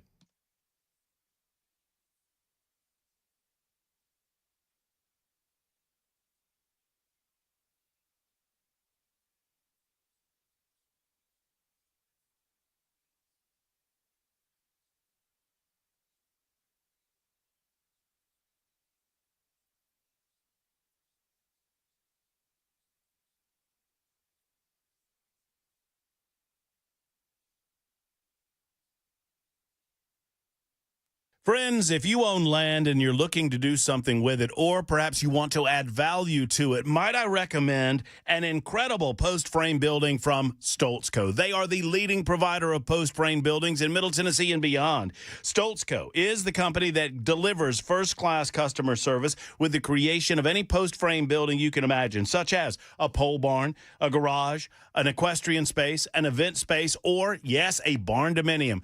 Folks live in these post-frame buildings. The barn dominiums are incredible. You just need to see them to understand them. When you go to StoltzCo.com, I'll spell that for you in just a moment, StoltzCo.com, you can see a future home. You can see someplace to turn into a she shed or a man space. Whatever you're looking to do, perhaps an in-law suite on your property. It will raise the value of your property, and it will give you great memories for years and years to come. Friends, go to STOLTZCO.com. That's stoltzco.com. Or give them a call and sit down and talk to them today about what you desire, what you dream. If you can dream it, they can do it at Stoltzco. 615-622-5992. 622-5992 for Stoltzco.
Good day on the stock market. Even after President Trump says he's ending trade talks with Canada. We've got that and more coming up at 4:30 on Super Talk 99.7 WTN. Nobody's stressing about America's hat, Ken Weaver. They're just not. The markets ain't stressed. No. Hey, what's up? It's Chris Hand in for Matt Murphy, joined down the line by our friend Jay St. Clair, who's offering free legal advice to you right now, 615-737-9986. You can text in your question or you can call. What's going on, Jay? You doing well, man? Man, it's a little bit hot down here, Chris, but, other than that, it's okay. Good to know. Hey, all right, first question for you. All right. I was recently charged with a crime, but it was expunged within a month. But I'm paranoid after hearing that the expungement process is not a perfect process. How worried should I be about the possibility of failing a background check in the future? I'd have to know a lot more about that, Chris. That's odd to me that it was expunged after just 1 month. I would be interested in knowing who told you that it was expunged. I'd be interested in knowing if you have a document showing that it's been expunged. Sir, I'll tell you what you can do, and this may just give you the peace of mind. You can actually do a background check on yourself. That's a good idea. You go online, and there's companies that do that, where you can run background checks on other people. They're not 100% reliable, but they're pretty good. I wouldn't worry about it. But if you are worried about it and you want some peace of mind, just pay the $40 or whatever it is, and go online, and you'll find it's easy to find. Just do a criminal search on yourself. That's smooth. The other thing you can do is, if you know what court it was in. Let's say it's in Davidson County. If you know the court, you can go down to the court and check the docket for your case and see what it says. That's the way to look at the actual government documents. It's a little bit harder, and those documents aren't all open to the public. But first thing I do is probably just get online, pay the $40, and do a criminal background search on yourself. I think that's smooth. That's good advice. We got Jay St. Clair. We got Jay St. Clair down the line giving us free legal advice. Got another question for you. This one's from 3069. He says, I have a 2022 truck I inherited from my dad, registered it in Tennessee. My stepsister would not release it to me in Texas. The cops were called. They said this would need to be handled by a judge, and I could not take my truck home. Any advice? Well, again, I'm not sure I got enough facts, Chris. He says that he inherited it from his father. I don't really know what that means. The question, sir, I'm guessing it's the man that wrote the question. You know, trucks have titles to them. So when your father owned the truck, he had a title to the truck, and the title was in his name. And the only way for you to get actual possession of that is for that title to switch over to you. So when you're saying that you inherited it, but that your sisters or somebody, some relative is complaining about that, I doubt that title actually moved from your father to you. And to get that done, you may have to go through probate. God, I hate to hear about that though. Maybe what you can do, I wish we could talk and I could find out more facts, but maybe you just trying to kind of work a deal out. Was it a sister or sister-in-law? Stepsister. Stepsister, yeah. Maybe, try to work something out with her. He says the title is in his name. He just texted again. The title is in his name. Well, if the title's in his name, he owns the truck. I don't know. The stepsister can't prevent that. Well, if he's texting with you, ask him what's the problem? Yeah, what is the problem? What's the problem? I'll send that back. What's the problem? We'll pick this one up on the other side. Plus, we got Richie and Samantha hanging on the phone lines, waiting to ask you a question as well. We'll get to those calls. And any other advice you need from Jay St. Clair, 615-737-9986. Appreciate you, Jay. 430, Super Talk 99.7 WTN.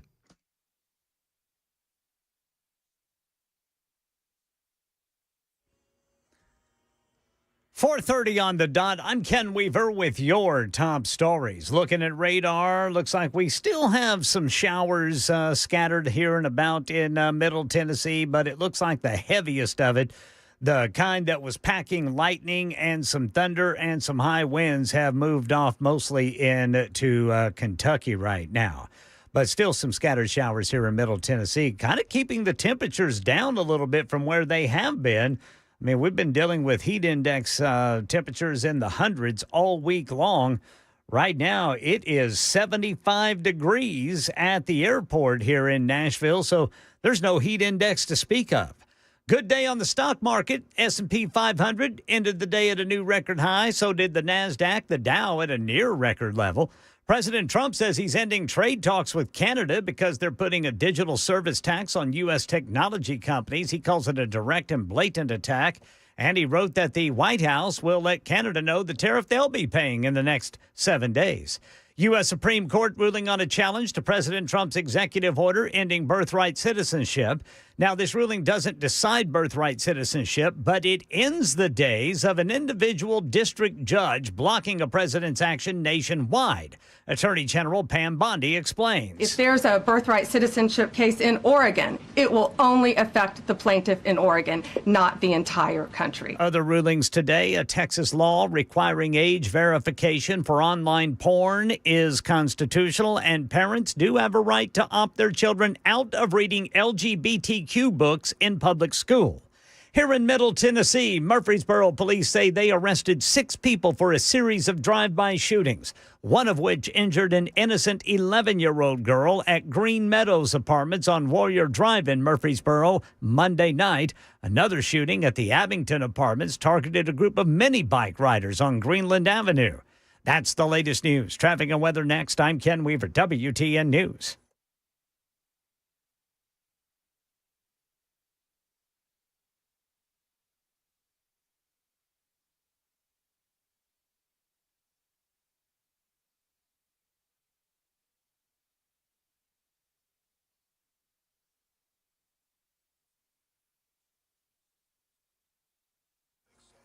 All right, got a stalled vehicle still blocking the Gore, 40 eastbound at Church Street. Then right shoulder blocked by a stalled vehicle, 440 eastbound before 65. I-440 eastbound at Hillsborough Pike, 21st Avenue. Got a crash in the Belmont area. Then stalled vehicle on the right shoulder, 65 southbound at Armory Drive. Got a crash reported by police, 65 southbound past Trinity Lane. Traffic every 10 minutes every morning on Super Talk 99.7 WTN.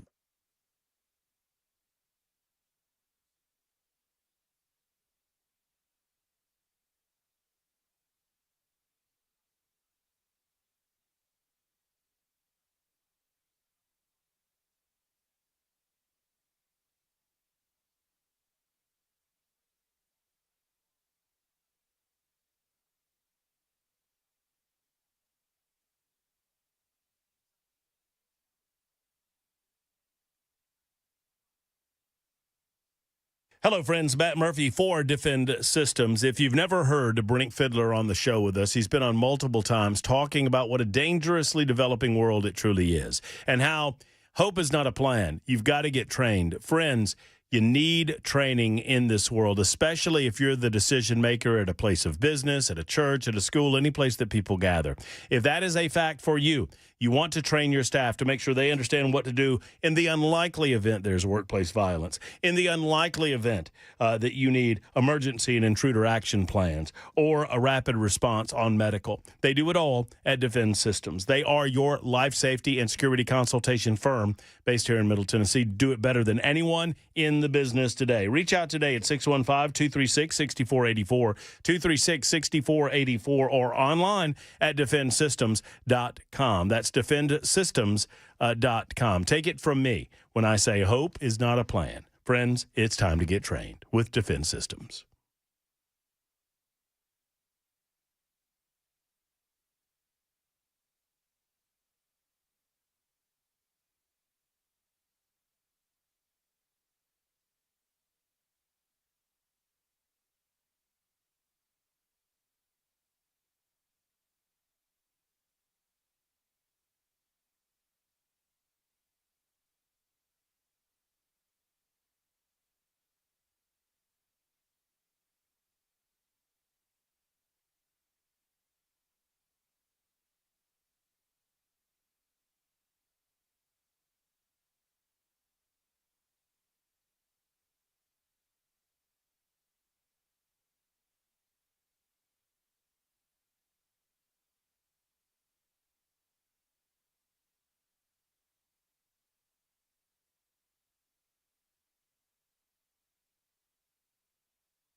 .438 on the Matt Murphy Show. My name is Chris Hand. I'm filling in for Matt all week. He got his shoulder removed and replaced with one that he got off of Temu, and we're wishing him a speedy recovery. He should be back next week. In the meantime, I'm very excited. We got a great guest down the line, Jay St. Clair. Ladies and gentlemen, it's Fry Jay.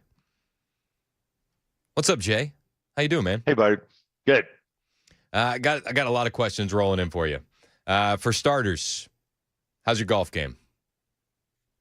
Well, golf's a hard way to get I feel like that was all the answer we needed. This is good. Golf's a hard way to get pleasure. I'm still a little better. Well, age is not a friend when it comes to golf, but I enjoy it. I'll say this about it. I have a great group of men that I play golf with, Chris, and so the social part of it is what makes it fun. Amen. All right. Do you play golf? No, I was raised in Boston, and it was always too cold. I never got into it. All right, I got a real question for you. Josh writes in. He said, a couple months ago, I asked Jay about the legalities of a future employer buying an employee out of a non-compete. This has since happened. However, some of the clients that I used to work with at the former employer will be coming with me to the new employer. NDAs were signed during my employment with the old employer, and we're beholden to the clients that are now coming with me to the new employer. Can the client release me from the NDA, or does the former employer have to do so and/or as well? Thanks, Josh. When you say NDA, Josh, I assume it's a non-disclosure agreement. I'm not really sure how that comes into a non-compete. But I want to answer your question because I know that we used to talk a lot about this. It is the law that was going to make non-competes unenforceable did not change, so that there still can be enforceable, and it's really a matter that's up to your former employment. Now, you say your new employer bought you out of your non-compete. That's how he laid it out. What that's telling me is that your new company paid the old company some money if that happened, I would think there would have been a list of companies that they said, okay, you can have these clients. So, but I'm sorry, Josh, I'm just not fully understanding your question about. I don't understand how non-disclosure agreements work into this. Yeah. All right. So maybe if you can text in and be a little bit more clear about that, because I want to answer your question. Perfect. All right. We got Samantha on the line. Samantha, you got a question for Jay? Hit it. Hey, Samantha. Hello? Hey, what's your question for Jay? Hello? Hello. Hey, what's up, Samantha? Hi. Okay, good. Mine's also about a non-disclosure agreement. Perfect. Lay it on us. Okay. Can you hear me? Yes, ma'am. Go for it. Loud and clear. Perfect. Okay, so I have two companies. We're going to go with Company A and Company B. Company A is the one that my son has been employed with for the past 4 years. He quit about 4 months ago, and immediately Company B contacted him saying that they were interested. Right. Company A had him. He's only 27, and that plays a factor because I think youth here is part of the problem, perceived youth. But anyway, he's very good at what he does. And so anyway, he signed that, and it expires, the NDA, in November. Well, Company B lawyer says he's a do not hire because we can't count on that. He won't be and cause us to have all kinds of lawsuits and whatever because of this. Yeah. If he goes, this new company, Company B, is in an entirely different state and city from Company A, completely. Do they do the same thing, Samantha? Or are they in the same business? They are in the same business, yes. Okay, so they compete, right? Yeah. Now, when you say a non-disclosure agreement, in my experience, though, those are odd. I'm wondering if what that isn't really is a confidentiality agreement, which just prohibits him from using any proprietary information that he learned at Company A. He just can't use that at Company B. Is that what it says? That's what I'm thinking it is, actually. Yeah. Okay. Right. No, and that's very common. And here's the fact of the matter, Samantha, is that's the law anyway. You can't steal trade secrets. So Company B is being overly cautious here. Tell me your question. My question is, should he because he's been hanging on here for 3 months, unemployed, waiting for Company B to make him an offer. Right. He's been reserved an apartment in the new city and state. Right. So anyway, and I think he's going to have to let that go. But should he wait, hold on, get something to do in the interim and wait until November when the NDA expires? Or well, I mean, he can't make Company B hire him, Samantha. I mean, he can't make them do that. He can't make them do that. So yeah, if it were me, you got to have a job. Yep. So he's got to find something to do until November. He can't force them to hire him. They're being overly cautious, frankly, in my view. They're getting bad legal advice based on what I'm understanding is happening. But yeah, that's all he can do. You just go get a job someplace else, and then maybe when November runs around, Company B will hire him. Hey, appreciate the call, Samantha, and hopefully that helped. We're talking with Jay St. Clair down the line. He's a legal expert offering you free legal advice, 615-737-9986. Any questions you have, you can text him in or you can call in. Joe is on the phone and has a question for Jay. What's up, Joe? How we doing, man? Doing good, man. How about yourself? Good, good. What's your question? Man, all right, so I have an acquaintance that recently had a stroke, and this acquaintance is going through a divorce. She's female. The husband failed to render any kind of service. He didn't call paramedics, didn't do anything. He cursed at her and called her names, and even, from what I understand, moved the phone so she couldn't even get to it. Were they still living together, Joe? At the time, yes. Okay. Yes. She's currently in the hospital now. She suffered a stroke and she's got some issues, but she was able eventually to make her way to a phone and was able to call someone, a relative, and the relative showed up, actually entered the home and called 911 themselves.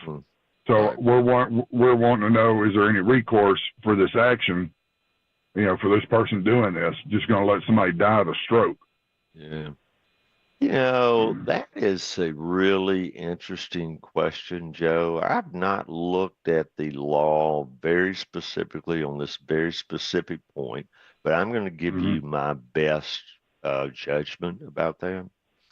I don't think there is a legal duty for anybody to render aid to anybody else. I don't think there is any legal duty to do that, even your spouse. Right. Now that seems harsh, but the husband, the then husband, he did not hurt her, right? He didn't. It was an act of God. Right. It was just a medical emergency. Nothing physical, but through the divorce, he's been verbally abusing her for months. Yeah. Well, if you could get a doctor to say that might have triggered the stroke, then she might have some claim about that, Joe. But it's my obligation to be as honest with you as I can be. That is really a long shot. That is really a long shot. And then even if there's no evidence that their interactions with each other led to the stroke, I may be wrong, and I'm going to look at this after we're over just to satisfy myself, but I just don't think there's any legal duty really for anybody to render aid to anybody. It'd be like if you were in a grocery store and somebody collapses in the vegetable section. You don't have to help them. But what about him moving the phone away from her? Isn't there legal issues if you don't allow someone to call 911? Well, you're right, Chris. I didn't pay attention to that detail. There, he's really kind of interfering with her helping herself.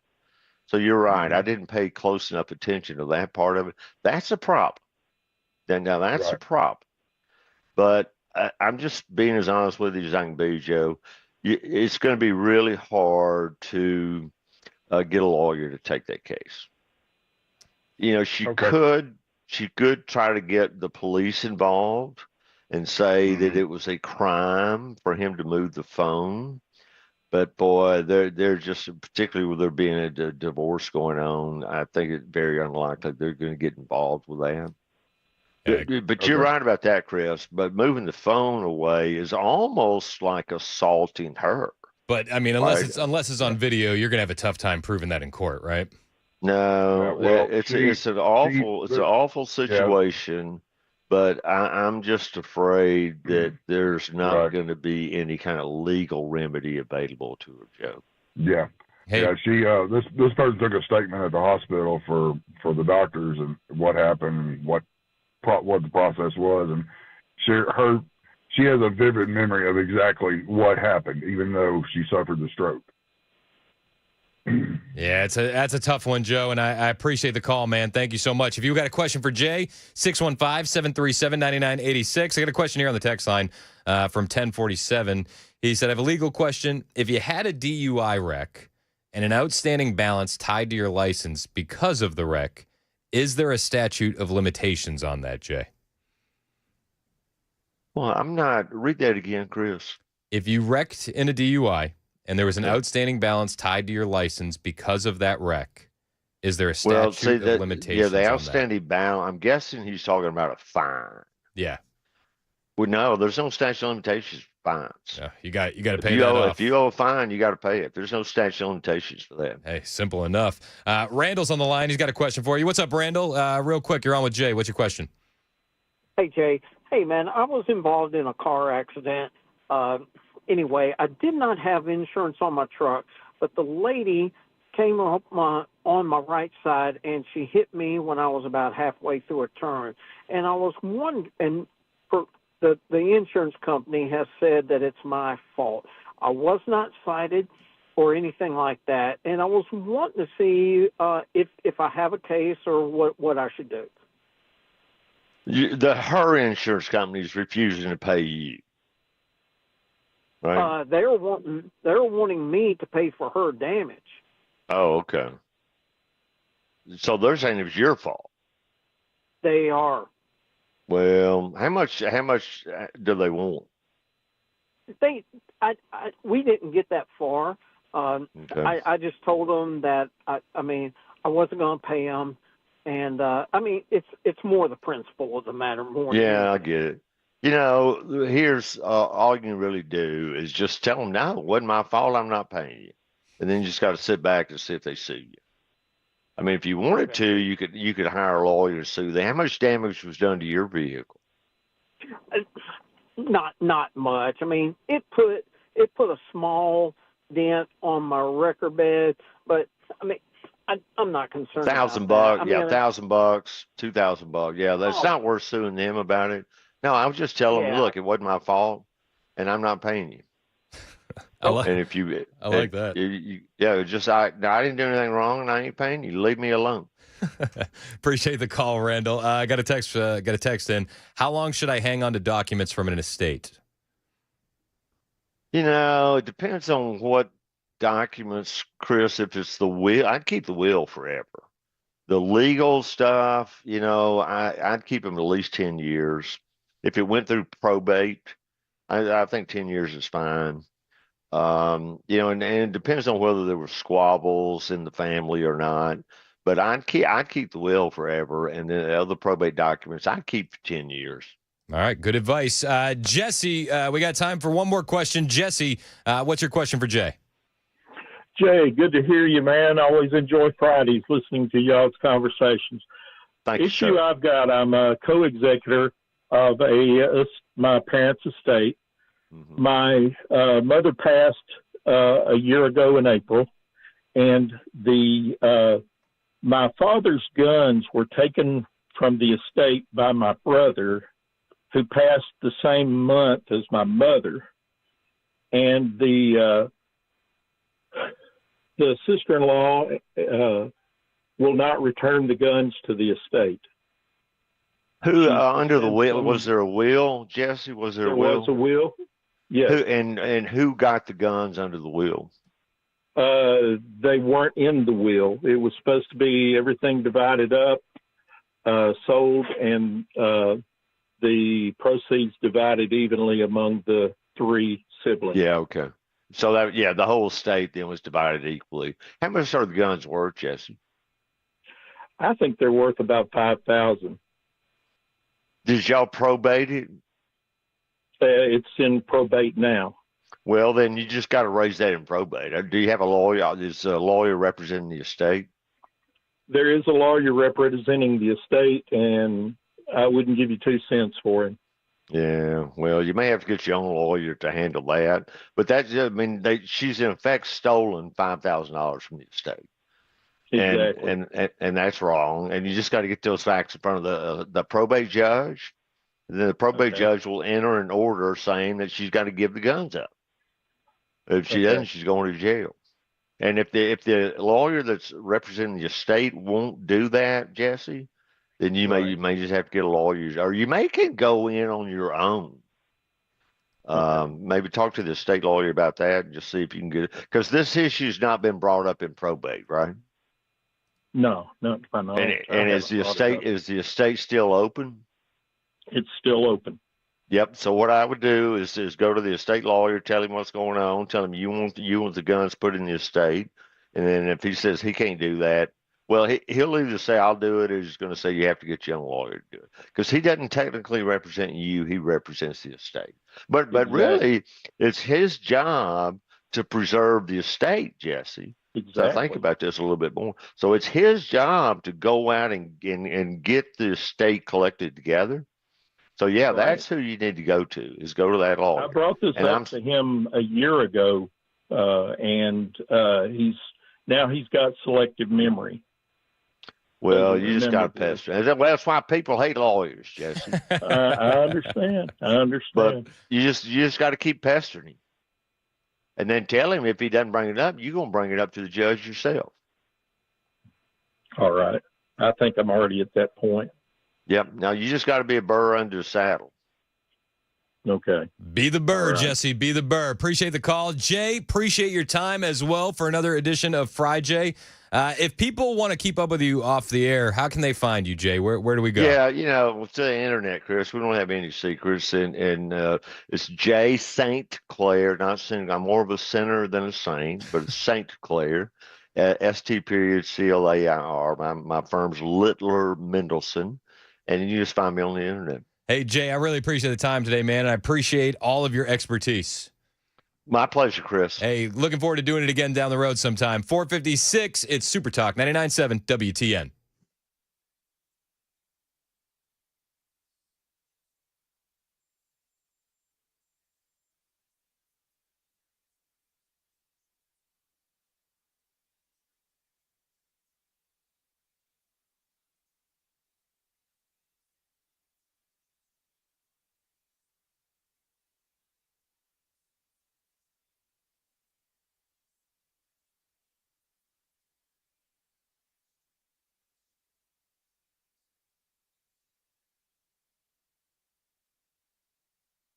Center wants to see you. Dr. Brian McLaughlin is now in charge of the Sleep Apnea and TMJ Solution Center, and he comes with the same exceptional credentials as Dr. Stephen Poss, who started the company so many years ago. With 2 locations in Murfreesboro and Brentwood to serve you, if you can't wear a CPAP machine and have mild to moderate sleep apnea, there is an FDA-approved oral device that gently supports your jaw. It helps you be able to breathe better, snore less, without any hose and any mask. Friends, many people have met their insurance deductibles, and if you want to maximize your insurance, don't wait. Start treating your sleep apnea and snoring today. They're in network with BCBS, Aetna, Cigna, United Healthcare, Medicare. They're a preferred provider with TRICARE for our military. Once again, 2 locations to serve you at your convenience, Brentwood and Murfreesboro. Go see Brian McLaughlin and his team today. At TennesseeSleep.com, you can find out more information. Once again, Murfreesboro and Brentwood, TennesseeSleep.com. That's TennesseeSleep.com.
You know, nowadays there's a diagnosis for everything. It's hard to know who you can trust when it comes to diagnoses. Well, when you get a diagnosis for European auto repair, get a second opinion before you do anything else if that diagnosis doesn't come from Eurofix. They are the home of second opinions. Now, I would suggest to you that you make them the home of first opinions because they are top notch when it comes to diagnosing exactly what's going on with your European automobile.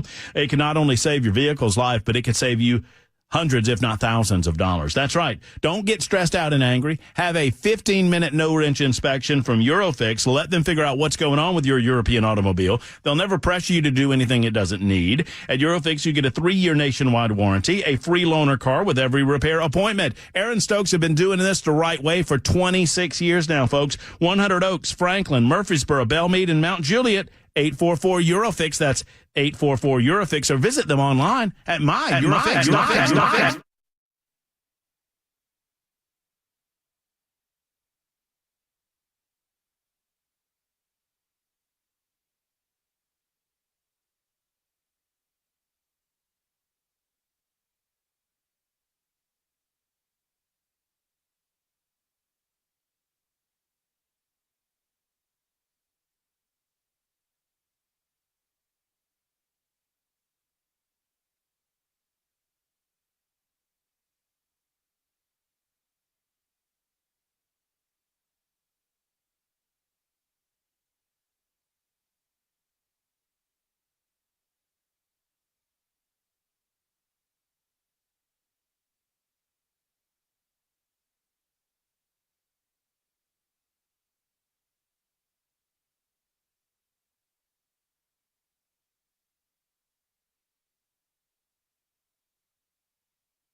I'm Ken Weaver with your top stories. Got the full forecast and traffic in 5 minutes. It was a good day on the stock market. S&P 500 ended at a new record, as did the NASDAQ. The Dow at a near record level. Analysts say markets are no longer rattled by all the tariff talk. Economists say the prices of goods and services across the U.S. are staying stable. And speaking of tariffs, right now in Kentucky, nearly 1,000 new jobs, part of GE Appliances' announcement that it's moving production of washing machines from China to its home in Louisville in what will be a near $500 million investment. This announcement comes as President Trump attempts to lure factories back to the U.S. with those import taxes. And President Trump putting Canada on notice today. He says he's ending trade talks with Canada because they're putting a digital service tax on U.S. technology companies. He says the White House will let Canada know the tariff they'll be paying in the next 7 days. And breaking down all the Supreme Court rulings today, Stephen Portnoy on the one that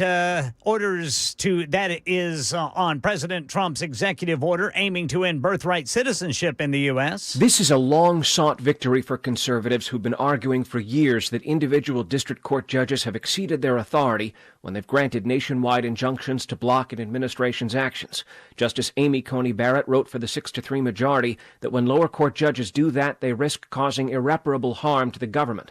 Now, this is not a final ruling on the limits of birthright citizenship, but for now, the court says the administration can begin to implement Trump's executive order. Other rulings today, a Texas law requiring age verification for online pornography is constitutional, and parents do have a right to opt their children out of reading LGBTQ plus books in public school. Devin Dwyer has what a ruling today means for the Affordable Care Act. Very popular provisions of Obamacare, which allow no-cost preventive health care services that had been challenged as unconstitutional, but the Supreme Court said those things like cancer screenings can remain. One woman's survival story in Florida. Andrew Dembert says a tornado tore through her retirement community, striking a direct hit on her home.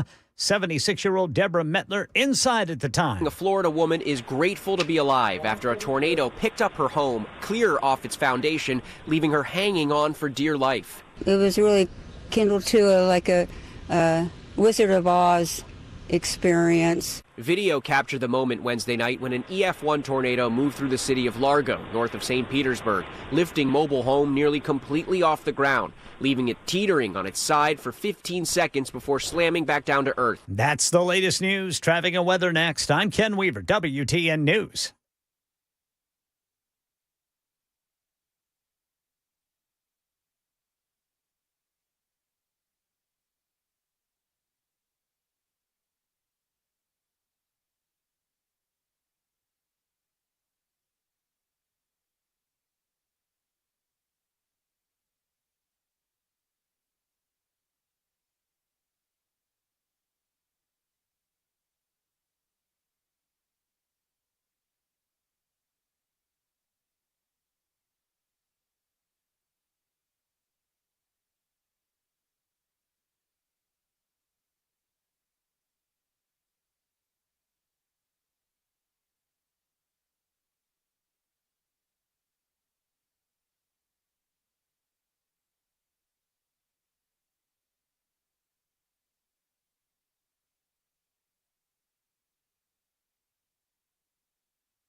Berry Hill got a crash blocking the right shoulder, 440 westbound at 65. They're getting all vehicles off to the right there. And in Midtown, Charlotte Avenue west of I-40, Talbot's Corner, Metro Police reporting a crash 65 southbound just past Trinity Lane. Traffic every 10 minutes every morning on Super Talk 99.7 WTN.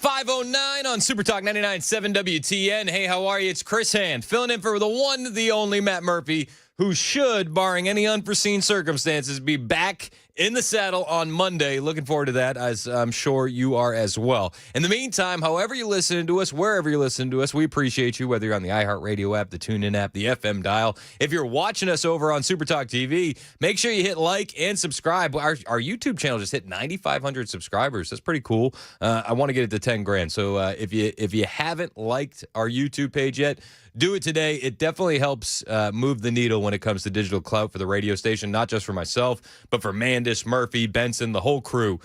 We greatly benefit from those larger subscriber numbers. So please head over there, hit like, hit subscribe, do the thing. We got a lot to cover today. The glaring win is what happened with the Supreme Court today. Massive wins in the Supreme Court today. We have most nationwide injunctions being ruled unconstitutional. We see parents having their right to opt out of their kids being indoctrinated by LGBTQIA2S+ books preserved. You now have the right to do that. You also saw that states can require age verification for porn sites. This is a huge win as well. A lot of wins. But before we dive into that, I do want to acknowledge that we have spent 1 year on God's green earth since this happened on June 27th, 2024. He was separating babies from their mothers, putting them in cages, making sure the families were separated. That's not the right way to go. What I've done since I've changed the law, what's happened?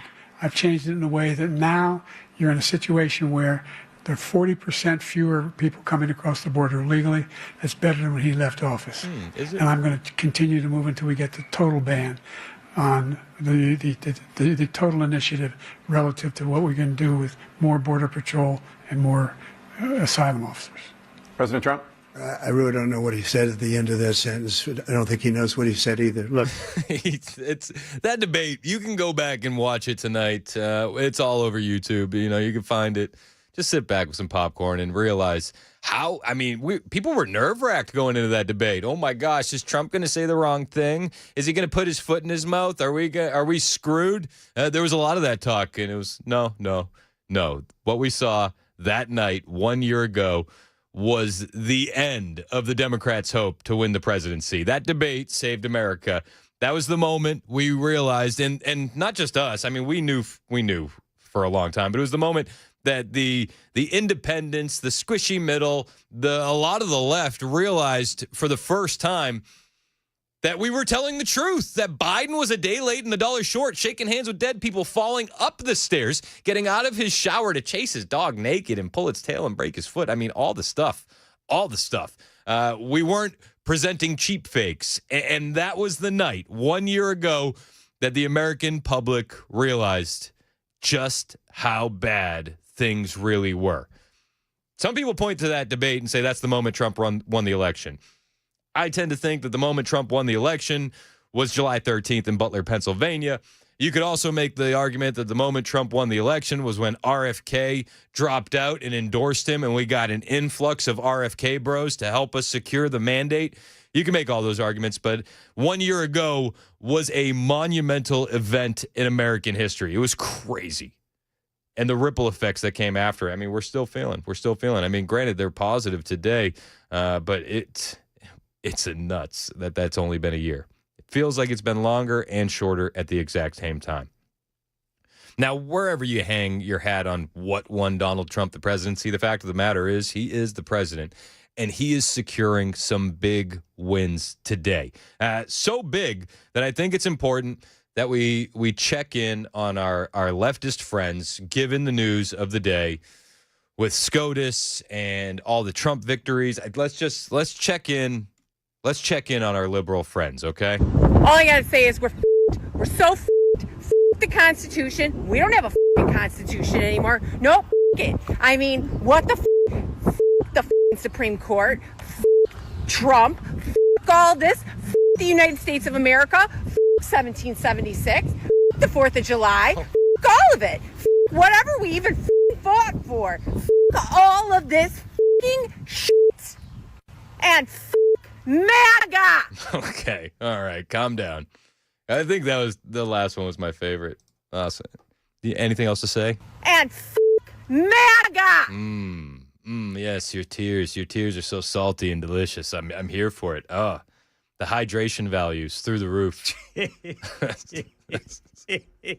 Listen, if that's the reaction from the left, today was a big win. We're hovering over the target, and we're putting points on the board. So again, Supreme Court, big decisions today. The nationwide injunctions by district court judges, that's done. The fact that parents want to opt out of LGBTQIA2S plus indoctrination, you're allowed to do that. Congratulations. SCOTUS backing parents. Also, states can require age verification for porn sites. It's a big day, man. It's a big day. All the votes were on ideological lines, 6-3.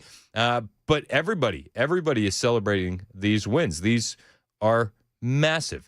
Harris Faulkner earlier today on Fox News talking about the wins from the Supreme Court and how they are monumental. This is Harris Faulkner earlier today. 680 district court judges in the United States. You've got, more than 40 of these injunctions coming from just 5 of those districts, those judges, 35 of those cases out of the 40 or so. Yeah, 35 out of the 40 cases came from 5 states. This is massive. Judge Boasberg, where are you at? The Bozoberg. He's having a tough day. He's having a tough day. But what does this mean? What does this mean? Emily Campagno was on Fox News. She says what this really means is that it's a return to power. It's a return of power to the people. That's what we saw today with the Supreme Court decision come down. But that will definitely, again, restrict the judiciary's definition and expand the executive's authority. And I think this goes back yet again to underscoring that the Supreme Court always rules on the side of the Constitution, the people, and the correct decision to the chagrin, perhaps, of a lot of these activist judges. And those arguing about agendas, it has nothing to do with that. This restores power to the people. I'm here for it. Donald Trump, he was pretty much here for it, too. He gave a lengthy press briefing today alongside Pam Bondi and the deputy AG as well. And he said, listen, guys, this is a big day. This is something that we've been working really hard on. And Donald Trump did. He took his victory lap today at the podium. Well, I think taking power away from these absolutely crazy radical left judges is a tremendous. This is such a big day. This is such a big day. It's like it's sort of sad because we're doing the signing at 3:00, and this may very well dominate the signing of a big war that was going on and really affecting the continent of. Think of it, the entire continent of Africa was being affected, and we're settling that war today, and this will probably be a headline. But this is a very big moment, and it gives power back to people that should have it, including Congress, including the presidency. And it only takes bad power away from judges. It really doesn't take power. It takes bad power, sick power, and unfair power.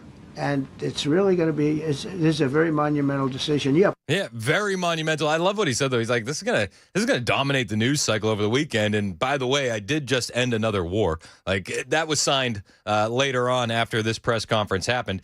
In 6 months, less than 6 months, we've seen Donald Trump come in. He ended the India-Pakistan conflict. He ended the Israel-Iran conflict. And today he ended Rwanda and Congo. Unbelievable. Russia, Ukraine on deck. Let's make it happen, man. The Rwanda-Congo war, too. I mentioned this earlier in the show, but, we can talk a lot about Israel, Iran, and missiles and fighter jets, and those don't enter the conversation in Rwanda versus Congo at all. No, it's less robotic dogs and drones and a lot more machetes and knives.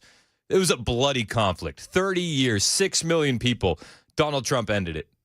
Unbelievable. We'll talk about that a little bit more. He had some statements from the Oval Office with both countries. But for now, I think the focus does deserve to be on the Supreme Court. Todd Pirro was on Fox Business earlier today, and he's highlighting just how big it is that these lower courts can't get in Trump's way any longer. A bigger issue of injunction.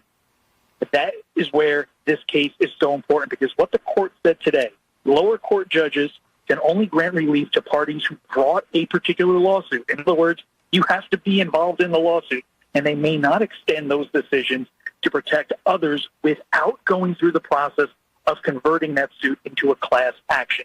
Class actions, Stu, are very, very onerous to get to. They require a lot more legal work. They require a lot more standards. And so what this court today, the Supreme Court, in the decision written by Amy Coney Barrett, has said, and I apologize, I'm on a train, you are going to hear things. This court today puts an end to the increasingly common practice of federal courts issuing universal injunctions. So now when all these lower courts want to go out there and say, Trump can't do this because I don't want him to, they can no longer do this because there's a Supreme Court decision now on the books with explicit language that says the only way you can issue one of these injunctions is if the law, the underlying law allows, and in many instances, Stu, That's going to require a class action, and that's tough. Yeah, I love it, man. I'm here for it. The Democrats pissed. Just pissed. So pissed. Deplorable. This is from Politico.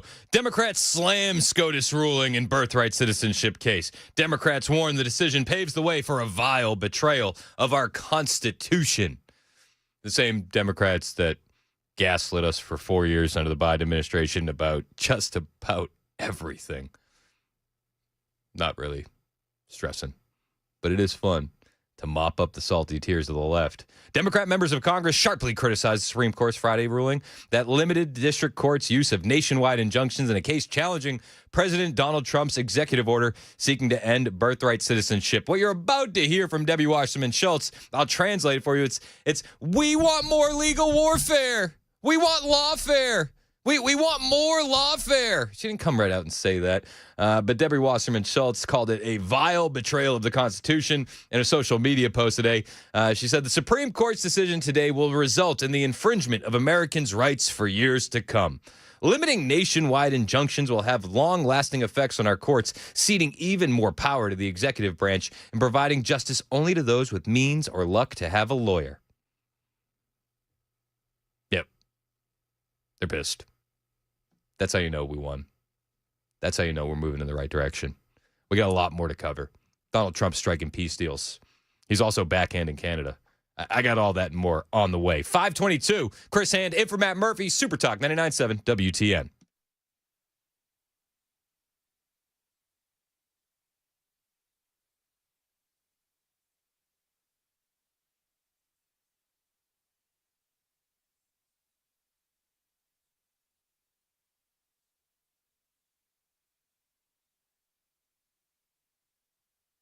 Is your one-stop shop for all things men's health. Obviously, gentlemen, I encourage you to go there. I encourage you to give them a call and make an appointment for one of their qualified urologists. Whatever your situation might be, if it is energy related, if you're just not seeing gains at the gym, if you're just not motivated to get to the gym, or perhaps that energy is you're losing a step or two for bedroom activity. I understand that's a sensitive topic for a lot of guys, but men, you don't have to talk to me about it.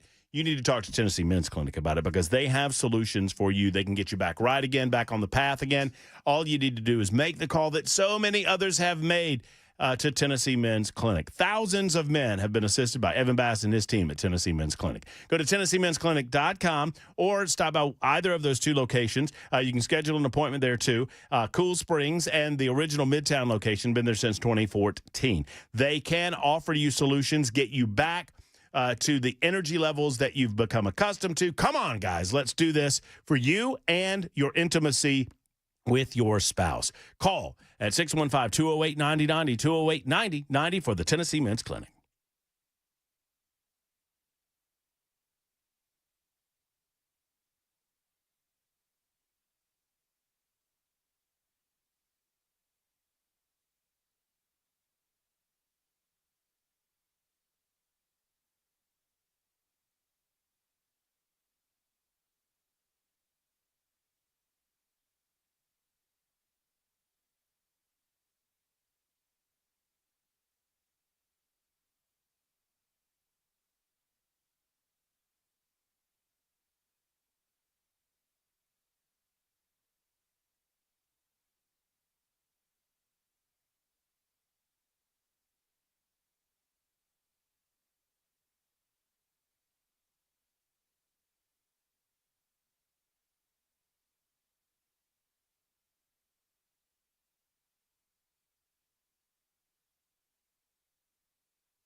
A ninth of the 10 New Orleans prison escapees is in custody again. We'll tell you about that story and more at 5:30 on Super Talk 99.7 WTN. So there's only one left? Just one left, dude. Do we know what that one guy left did? I don't know yet. I'm hoping it's just like check fraud. That'd be great. Because part of me wants to root for him. Is it bad? I hope he didn't do anything vile. I just do the news, brother Chris. If he did something vile, I'm not going to root for him. But if it was like check fraud, I might root for him. Check fraud. You know what I mean? If it was something like that, you know. Nothing severe. Tax evasion, I'm in. I'm rooting for the guy. Just don't be an evil person. If it's evil, get him. Get him quick. If it's tax evasion, run, buddy, run. Hey, we haven't done a medicated moment with Matt Murphy, so without further ado, let's jump into that. I'm of the opinion that if the President of the United States of America, the leader of the free world, the most important human being on planet Earth, gets to lay down the F-bomb anywhere he wants, then I ought to be able to lay down the left bomb on the Matt Murphy Show on Super Talk 99.7 WTN. How about that? What do you think about that, Chris Hand? I don't think it's a good idea. What do you think about that, Jackson? You fine with that? Boom. Boom. Boom. We'll have more of the best of Matt's medicated moments. People on the internet have been asking us if these are set to video. I wish. What I think I should do is we should have Erica, Matt's lovely wife. We should have her take a 1-minute video of him while he's sleeping on the chair, just in like a drug-induced nap. And we just play it over and then the we top. lay it over all the videos for the Super Talk audience. And then we put it on the YouTube page as some shorts. I'm in. I think it's a good idea. Who says no? I don't think Erica would say no. I think Erica would be all in for that. Donald Trump had a message to the Ayatollah of Iran. Did you see that today? Jeez, that got pretty crazy. So he was talking about the Ayatollah while he was at his press conference, and he didn't quite hold back at the press conference, but he did say that he would have more to say later in the day. And he followed up these comments with a True Social post. First, the comments. Yesterday that we won the war. Oh, God, we won the war. And I said, look, you're a man of great faith, a man who's highly respected in this country. You have to tell the truth. You got beat to hell. And Israel was beat up too. They were both beat up. And it was a great time to end it. It was quick. They got the hate out. There was a lot of hate. It would be great if they didn't have that hate. But the last thing they're thinking about is nuclear weapons right now.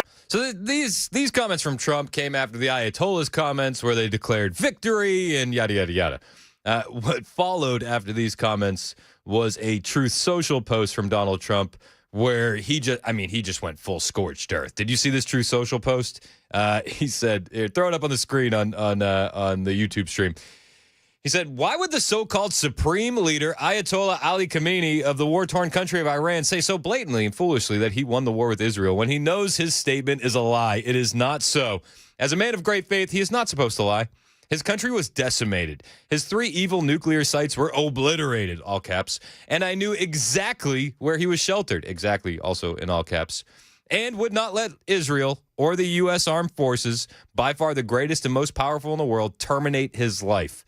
This next sentence is in all caps. I saved him from a very ugly and ignominious death. Ignominious? And he does not have to say thank you, President Trump. In fact, in the final act of the war, I demanded that Israel bring back a very large group of planes which were heading directly to Tehran, looking for a big day, perhaps the final knockout. Tremendous damage would have ensued, and many Iranians would have been killed. It was going to be the biggest attack of the war by far. During the last few days, I was working on the possible removal of sanctions and other things, which would have given a much better chance to Iran at a full, fast, and complete recovery. The sanctions are biting. But no, instead I get hit with a statement of anger, hatred, and disgust. and immediately dropped all work on sanction relief and more. Iran has to get back into the world order flow, or things will only get worse for them. They are always so angry, hostile, and unhappy, and look what that has gotten them. A burned out, blown up country with no future, a decimated military, a horrible economy, and death all around them. They have no hope, and it will only get worse. I wish the leadership of Iran would realize that you often get more with honey than you do with vinegar. Peace. That's Donald Trump. His message to the Ayatollah. What an absolute savage. 531, Ken Weaver's got the headlines.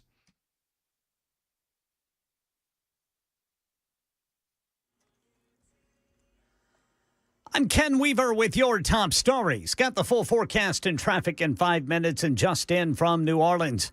A 9th prisoner among the 10 who broke out of jail has been caught weeks after he posted on Instagram. This is Antoine Massey calling on President Trump, Kim Kardashian, and multiple rappers to help him. I'm showing y'all, the whole world, how corrupted the state of Louisiana is. He was facing life in prison for domestic battery, but claims his girlfriend was just jealous and lied. And he claims he left that jail because the legal system treated him unfairly. They trying to paint a picture of me as this big old bad guy. Oh, I threatened Sterling, the maintenance man.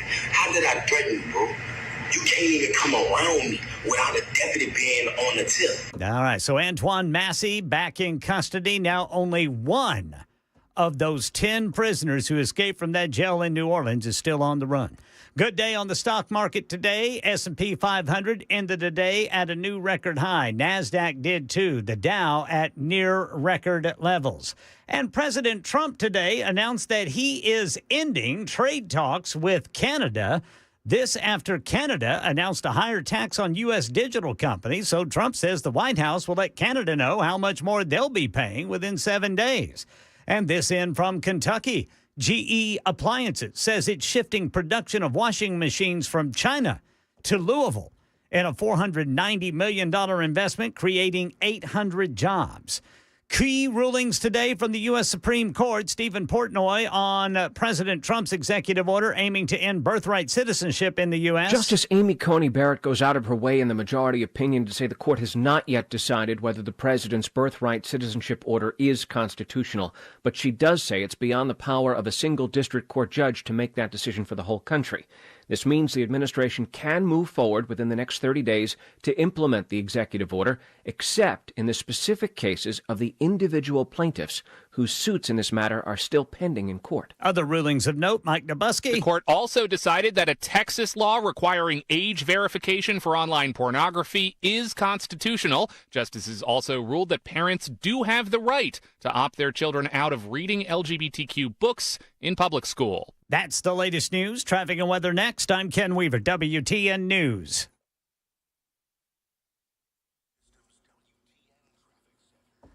I-40 West, right before Fessler's Lane. Police say there's a crash off on the right shoulder. Then right lane is blocked. 24 westbound at Murfreesboro Pike by a crash. Traffic every 10 minutes every morning on Super Talk 99.7 WTN.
538 on Super Talk 99.7 WTN. Hey, how are you? Chris Hand in for Matt Murphy. Matt should be back on Monday. There's an off chance it might still be me, and I don't want to disappoint you. I don't want to disappoint. You just never know about those surgeries. You never know. You never know. He said Matt told me that he was hurting more today than he's been hurting since he got the surgery. So I said, man, you just keep me posted. I got you if you need me.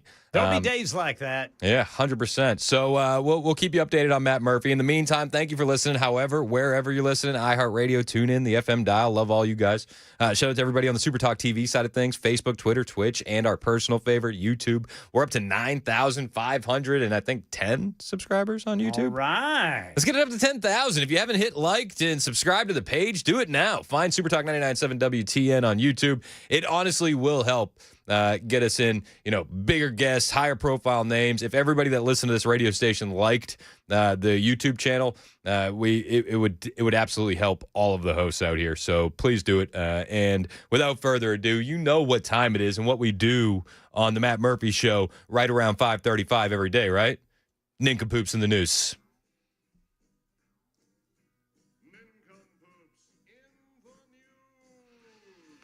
All right, so I got a question. Is that Murphy with like a heavy dose of reverb on it?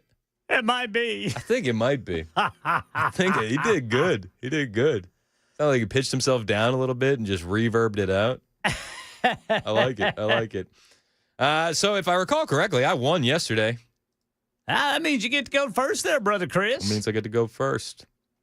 I got a story here. I could have used this one yesterday. I'm pretty confident that it's a winner. And here's why. All right. It involves a Democrat lawmaker. Okay. And it involves him blaming his grandmother for something. It doesn't get much better than this. A state-level Democrat lawmaker in Connecticut was caught shoplifting at Target and proceeded to blame the incident on being in a rush to help his grandmother in the hospital. Not a joke. Got to go help grandma. Yes, I stole a few things, but I'm in a rush to help grandma.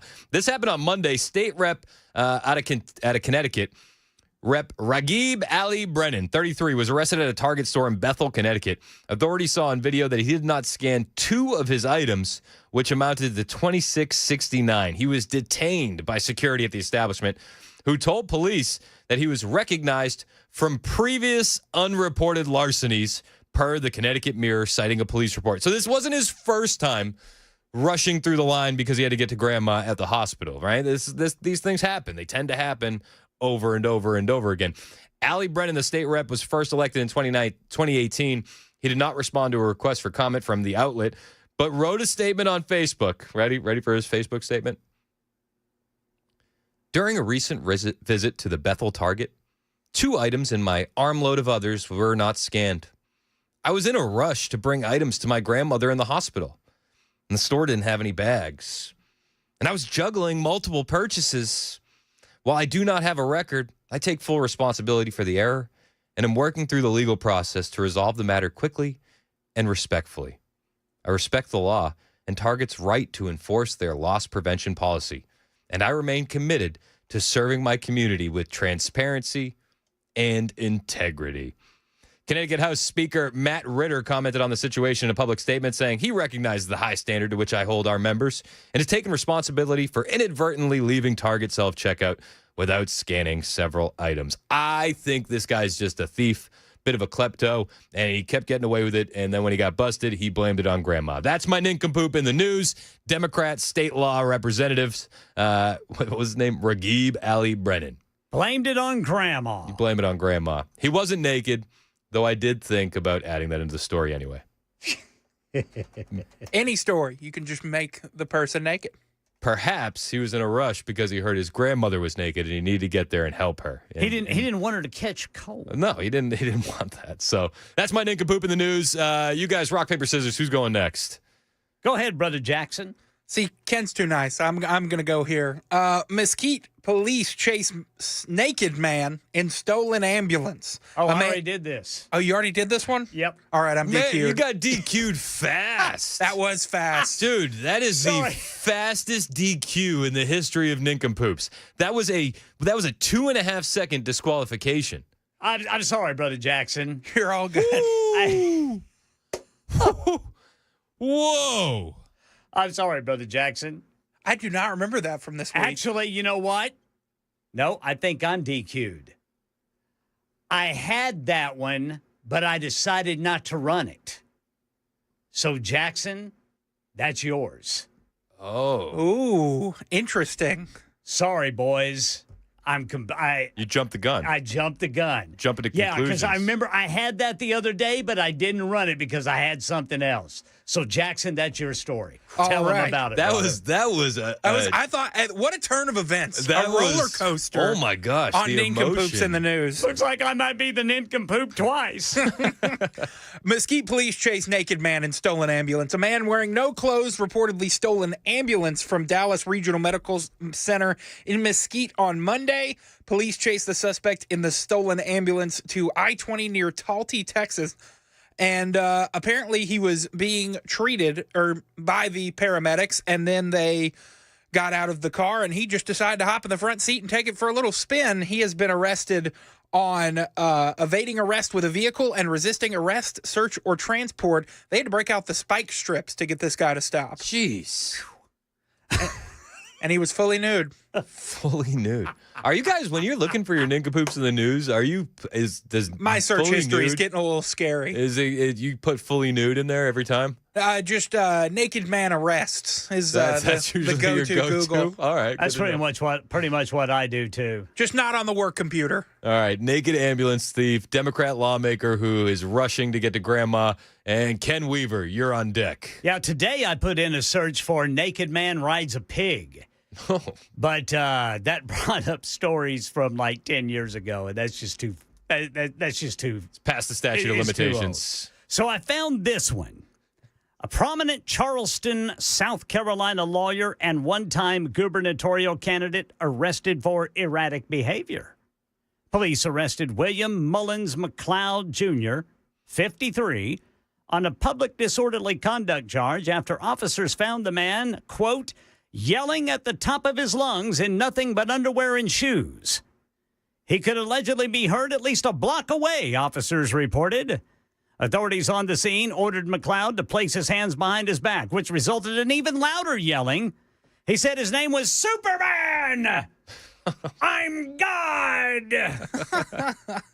Officers noted that he had extremely bloodshot and highly dilated eyes and was sweating profusely when they arrived at the jail. The responding officer noted in the report that these were symptoms, quote, typical of an individual under the influence of a stimulant narcotic. But at his bond hearing, his lawyer said the incident stemmed from a mental health episode and exhaustion. He said McLeod's family told him that he hadn't slept in days. I mean, that could also be the meth. Right? Like, it was mental exhaustion and a mental health episode also because of the meth. He hadn't slept for 3 days and the shadow people were chasing him. Definitely. Have you guys seen the SNL skit of Meth PM? No. Maybe he needed some of that. It's like NyQuil, but with meth. Oh. Meth PM. Well, either way, he was let off with a slap on the wrist. Of course, I mean, the lawyer added, what was he really doing that was so bad? He was walking around his neighborhood. Yes, he was loud, but that was about it. Do we know what kind of shoes he was wearing? It doesn't say. It doesn't say? So I do, like, when I paint a mental picture in my head when I'm hearing these stories, and I put him in black dress shoes. Yeah. Oh, yeah. Like black dress shoes, no socks. No socks. Just the shoes on. They're not tied. And then nothing else. They're like really good, like in good They're shape. nice. They're shiny black dress shoes. But this dude is a prominent lawyer. I mean, he was a key player in litigation that led to the federal government paying $88 million in that to the victims in that mass shooting at that Emmanuel AME church. Let's see, $20.7 million judgment to a family of a drowning victim. So this guy was doing some big-time cases with big-time money. Yeah, I mean, there's probably less and less chance of meth being involved if that's the case. A little. Cocaine? Probably cocaine. Probably cocaine. It's probably That's where my mind immediately went. probably just booger sugar, if we're being honest and we're being fair. That's probably what it was. All right, so the lawyer who was high on something, the man who what was your guy doing? He stole an ambulance naked. Or the Democrat lawmaker who was rushing to get to grandma and accidentally shoplifted at Target. Your vote decides who wins Nincompoops. You can submit your vote on the text line 615-737-9986. And we'll be back with more hard-hitting Super Talk when we return. Chris Hand in for Matt Murphy, Super Talk 99.7 WTN.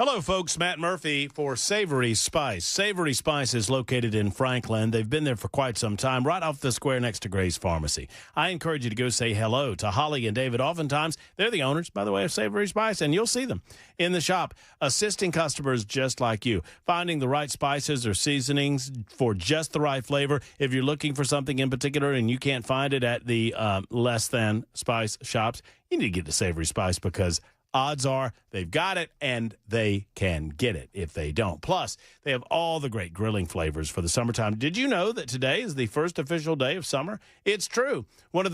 Today or tomorrow is the longest day of the year. One way or the other, a lot of grilling going on in and around Middle Tennessee, and it's time to grill with the best. Grill with Savory Spice. You up your food game, friends, by upping your spice game. And like I like to say, you up your spice game at Savory Spice. Go see them, say I said hello, and maybe stock up for the summertime or for the just because with the one and only Savory Spice.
Satan knows Scripture better than some Christians, and for that reason should be respected because he has centuries of experience in deceiving and tempting people.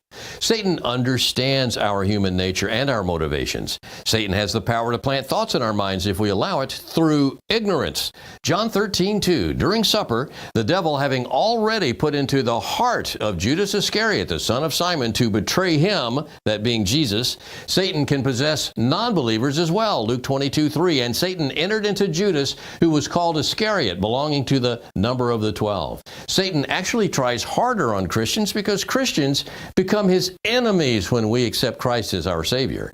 The best news, Christians share in Jesus' victory since he defeated Satan's power on the cross. John 16:33, these things I have spoken to you so that in me you may have peace. In the world you may have tribulation, but take courage. I have overcome the world. Scan to learn more.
9 down, 1 to go.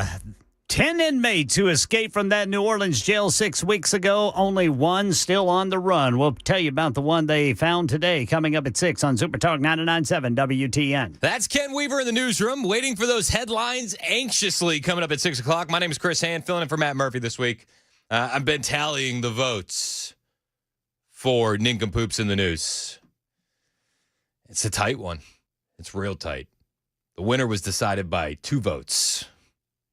2 votes. That's what separated greatness and defeat.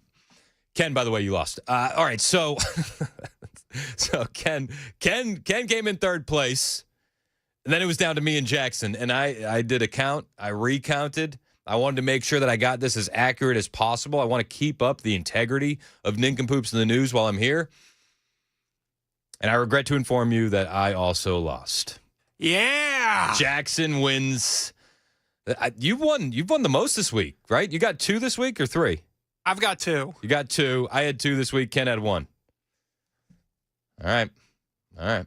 Naked people are behaving this week. Naked people are behaving. I did get a great text here from one Ken Weaver's dad.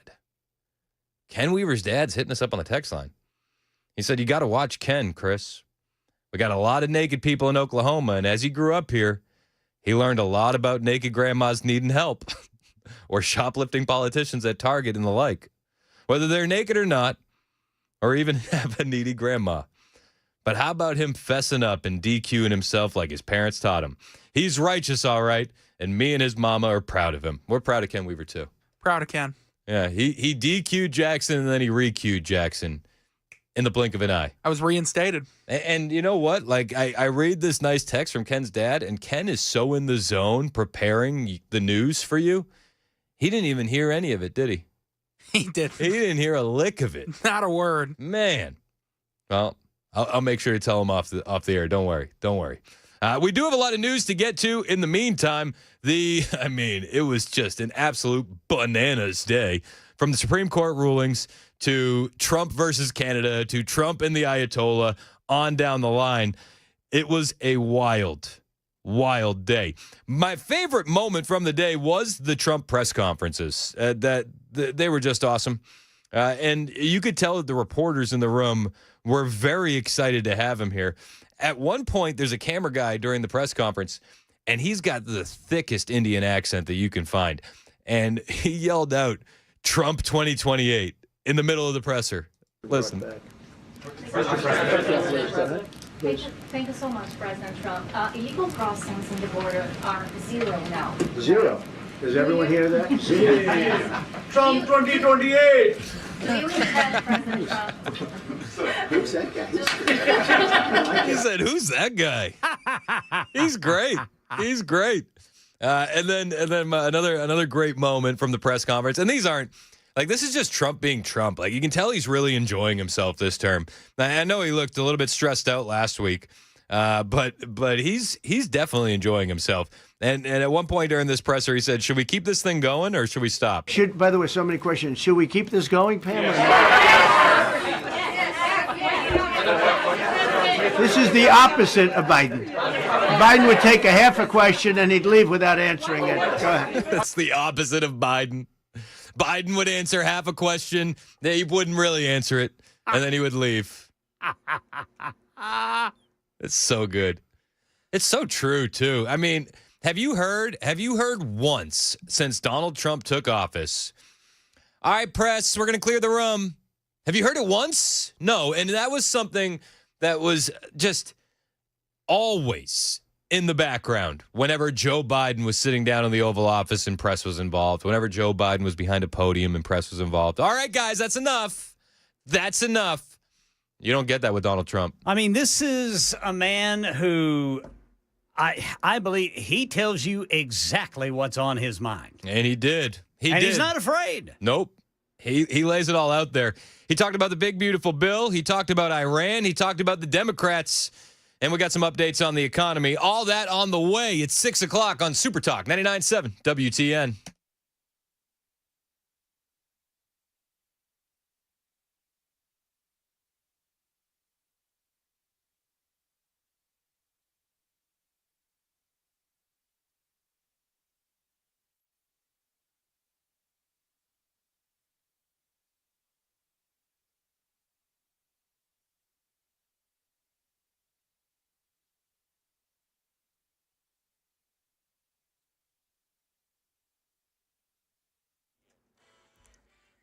6 o'clock on the dot. I'm Ken Weaver with your top stories. Got the full forecast and traffic in 5 minutes. And right now in New Orleans, a ninth prisoner among the 10 who broke out of jail has been caught weeks after he posted on Instagram.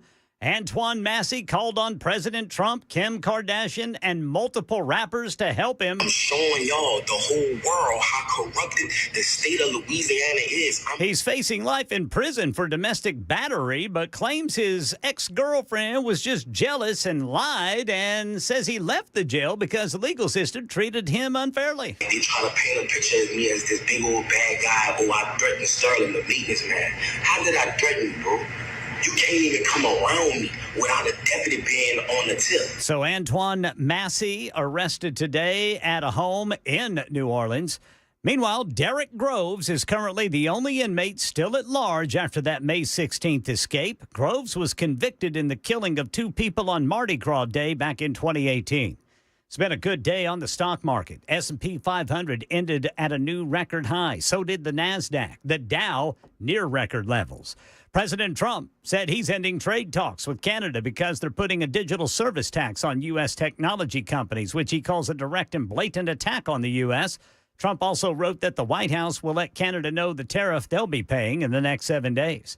GE Appliances says it's shifting washing machine manufacturing from China to its home base in Louisville due to tariffs. A $490 million investment in Louisville, creating 800 jobs. And President Trump says Congress better not go home until that big, beautiful bill is passed. I will tell you this, if that bill doesn't pass, the country will get a 68% tax increase. So think of this. So what's happened is the Senate parliamentarian, its chief rulemaker, rejected changes to Medicaid in the legislation, forcing lawmakers to make last-minute changes to the bill before the president's July 4th deadline for its passage. And President Trump happy about today's U.S. Supreme Court ruling that says individual district judges cannot block a president's action nationwide. This morning, the Supreme Court has delivered a monumental victory for the Constitution, the separation of powers, and the rule of law. Yeah, this ruling means the Trump administration can move forward on that executive order ending birthright citizenship, except in the specific individual lawsuits that are still pending. Other rulings today. The court also decided that a Texas law requiring age verification for online pornography is constitutional. Justices also ruled that parents do have the right to opt their children out of reading LGBTQ books in public school. That's the latest news. Traffic and weather next. I'm Ken Weaver, WTN News.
All right, still showing a crash with the right lane block 40 westbound before Fessler's Lane. Then we've got one reported by police, Murfreesboro Pike, just west of Bell Road. Looks like it's still pretty heavy going northbound on 65 to get to the South Loop downtown. Traffic every 10 minutes every morning on Super Talk 99.7 WTN.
.606 on Super Talk 99.7 WTN. I'm Chris Hand.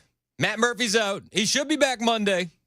Some people on the text line think that is wishful thinking after getting his shoulder replaced. I don't know. I think Matt's tough. He's going to go through waves of pain, though. There'll be days where you feel good, but then there'll be days where you don't. Yeah. So that last suspect. Yeah. Derek, what's his name again? The last New Orleans. He's a murderer. Yeah. Yeah, I can't support that. Yeah. I can't root for that. Yeah, he actually was acquitted of a second-degree murder charge prior to this separate murder charge that he faced. So, yeah. Yeah. I was hoping for tax evasion. That would have won me over. Murder's a bridge too far. Well, yeah, I hope they catch him. I hope they catch him fast. Although, given what we've seen, he might have a couple more days. Well, this dude, Antoine Massey, he was just hanging out in New Orleans. They arrested him in New Orleans. Well, some of these guys are so dumb. One of them got arrested sleeping on a bench. Like, you would leave. Wouldn't you leave the town? Yeah, I would if I had a way. I'd try to leave the country. I mean, yeah, one way or another, Boot Leather Express that thing out of there. That would just makes the most sense. But hey, what are you going to do? I don't want to give him any ideas. Stay local. That's for the best. Donald Trump, he's got his eyes set on the July 4th date for the big, beautiful bill. This came up during that press conference where they were really taking a victory lap on the Supreme Court decisions that came down today. But now they're eyeing the big, beautiful bill. The deadline, they want it signed by July 4th. Seems pretty optimistic for that to happen. Seems a bit optimistic. Now, Senate Republicans are going to be working all weekend long on this thing. They are going to try and push for this. These deadlines do happen to make things get done magically in D.C., so we'll see. But he was talking about the big, beautiful bill, and he said, listen, if you don't vote for it, you're going to raise taxes on everybody by 68%. You need to think of this as a massive tax cut. Look, it's a great bill. It's a massive tax cut. If it's not approved, your taxes will go up by 68%. Think of that, 68, a record, the highest in the history. The Democrats won't approve it only because politically it's so good for the Republicans. The Democrats aren't approving it. But think of what they're not approving. They're not approving border security. We've done a great job at the border, but we have to add some wall. We have to do various things. We have no money for that. We have no money for the border. We have no money for so many things. But if the Democrats, it'd be interesting to see if we get any Democrat votes. We should. If I were a Democrat, I would absolutely, maybe Fetterman, because he seems to be the most sensible one lately. If I were a Democrat, I would vote for this bill all day long because it's tax cuts and so many other things that are common sense. They're basic things. I think they're doing fine. We'll be following this, I'm sure, at the beginning of next week and all weekend long. This is the next thing. I'm in favor of it. I know it's going to spend more than I want, but I feel like that's any piece of legislation that is coming out of D.C., right? Point blank, period. I view this big, beautiful bill as the vehicle to get the Trump agenda done. That's what we voted for. And furthermore, spending cuts, that was never one of his campaign promises. He wanted to secure the border, and this is what the big, beautiful bill is going to do. I'm here for it. I really am. Maybe Fetterman will vote for it. One guy came in there and he said, hey, we're looking at the economy with you, and a leading global economist just did a 180 on your tariff plan. It says, actually, you outsmarted everybody with your tariff plan. Mr. President, a leading global economist just did a 180 and says your tariff plan, you may have outsmarted everybody with it. What is your message? I love this. I love this question. This is the favorite. This is the best question I've ever been asked, because I've been going through abuse for years on this. Because as you know, we're taking in hundreds of billions of dollars, no inflation whatsoever. But Mr. President, what is your message to critics who think your tariff plan will cause a recession? I think they should go back to business school. It's so obvious. It's so obvious. I mean, we're taking in billions and billions of dollars from China and a lot of other countries. And you know what? When they say it's going to cause a recession or the tariffs are going to cause inflation, we haven't seen it yet.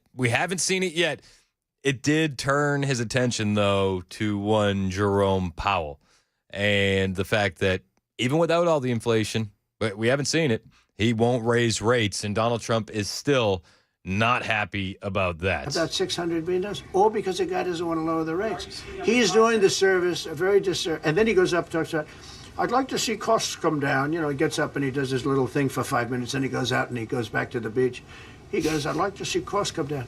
Well, he could lower the interest cost by $900 billion a year. All he has to do is lower rates. And everybody's saying, I was watching some of the business shows today, and they're saying, Trump's right. He should really be cutting. The country's doing well. We have no inflation. Now, despite him, we're doing great. But if we got the rates down, we would be a rocket ship. So I think that'll be it. And I just want to thank everybody. If we got the rates down, this country would be a rocket ship. And a lot of guys talking about the big, beautiful bill behind the scenes, they say it's going to raise our GDP and essentially pay for itself. So we'll wait and see on what happens with the big, beautiful bill. In the meantime, Donald Trump announced yesterday that a trade deal with China has been signed, which was breaking news. He announced that yesterday while he was promoting the big, beautiful bill in D.C. Says deal with China has been signed. China confirmed that today. CNBC has the story. China confirms details of U.S. trade deal. China says it will review and approve eligible licenses for items subject to export control rules. The U.S. will correspondingly cancel a range of existing restrictive measures imposed against Beijing, the statement said. U.S. President Donald Trump said Thursday, we just signed the deal with China, and China will review and approve those export applications for items subject to export control rules, while the U.S. will correspondingly cancel a range of existing restrictive measures. And this is also going to open up the deal for the rare earth minerals to keep coming through.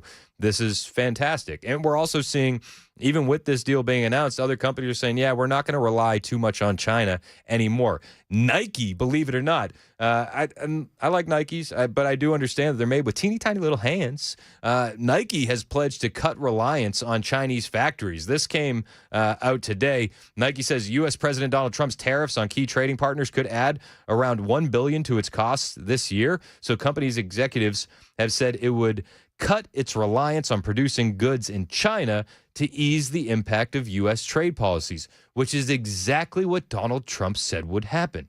You're going to onshore a lot of these companies and a lot of these factories because that's how you get around the tariff. That's how we make America great again. That's how we build up the middle class. We bring good jobs back to the middle of the country. And we're seeing it all over the place. I mean, I know you've heard in Ken's news, the GE factory, we're getting washing machines in Louisville. I'm here for it. I know you are too. These are good jobs that Americans deserve, that were sent out of the country in the 90s, and we're grateful that they're returning. They wouldn't be returning without Donald Trump. This economy is going to be roaring. We don't even see it at its full strength yet. We haven't seen it at its full strength. Even in Trump term 1, I don't believe that was full strength. Meanwhile, as we head to a holiday weekend, despite all the chaos in the Middle East, gas prices are down. Let's start with this good news. Gas prices down. Will they continue to drop, or is it too early to tell, Christine? You know, we think they might. A lot of experts looking, as long as you don't get a really bad hurricane season or you don't get any supply disruptions. So really looking at gas prices that are best in 4 years. And this is so important for all of those millions of people who will be hitting the roads starting on Tuesday. That's when this starts, July 1st, Tuesday through the next Monday. That's the big travel period for people who are driving. And you've got these gas prices, about 3.20, 3.21 cents. That's really a decent price considering 20 cents less than it was a year ago. So that's $6 or $7 extra when you fill up. That's real money. 20 cents lower than it was last year. The lowest gas prices that we've seen in 4 years. Donald Trump is doing that despite a Middle East war and conflict. Gas prices still drop. Unbelievable. It's not just gas prices. Energy prices are down. Airfare is also down. NBC reported that as well, which is going to make traveling this holiday weekend a bit easier for Americans who might be flying somewhere. What can they expect, Christine? Those prices are falling as well, and this has been a really remarkable part of the inflation story. You've got energy prices down, which is remarkable considering all of what's happened in the Middle East, that you've managed to have global supplies of oil keep up with all of this demand. But airfares have been falling about 3%. In April, they fell 7%. So airfares have been falling. Everything's falling. Prices are coming down. And even the NBC reporter says it's really amazing given what we've seen in the Middle East. Really amazing. She's absolutely right. Donald Trump is doing this for you. I'm here for it. I really am. Speaking of the Middle East, I saw a story that's getting reported, and I'm like, I kind of wonder, like, why are we reporting this? And part of me is like, it's already out there. The U.S. used up to 20% of its global interceptor missile stockpile during the Iran-Israel conflict, according to a report from Military Watch magazine.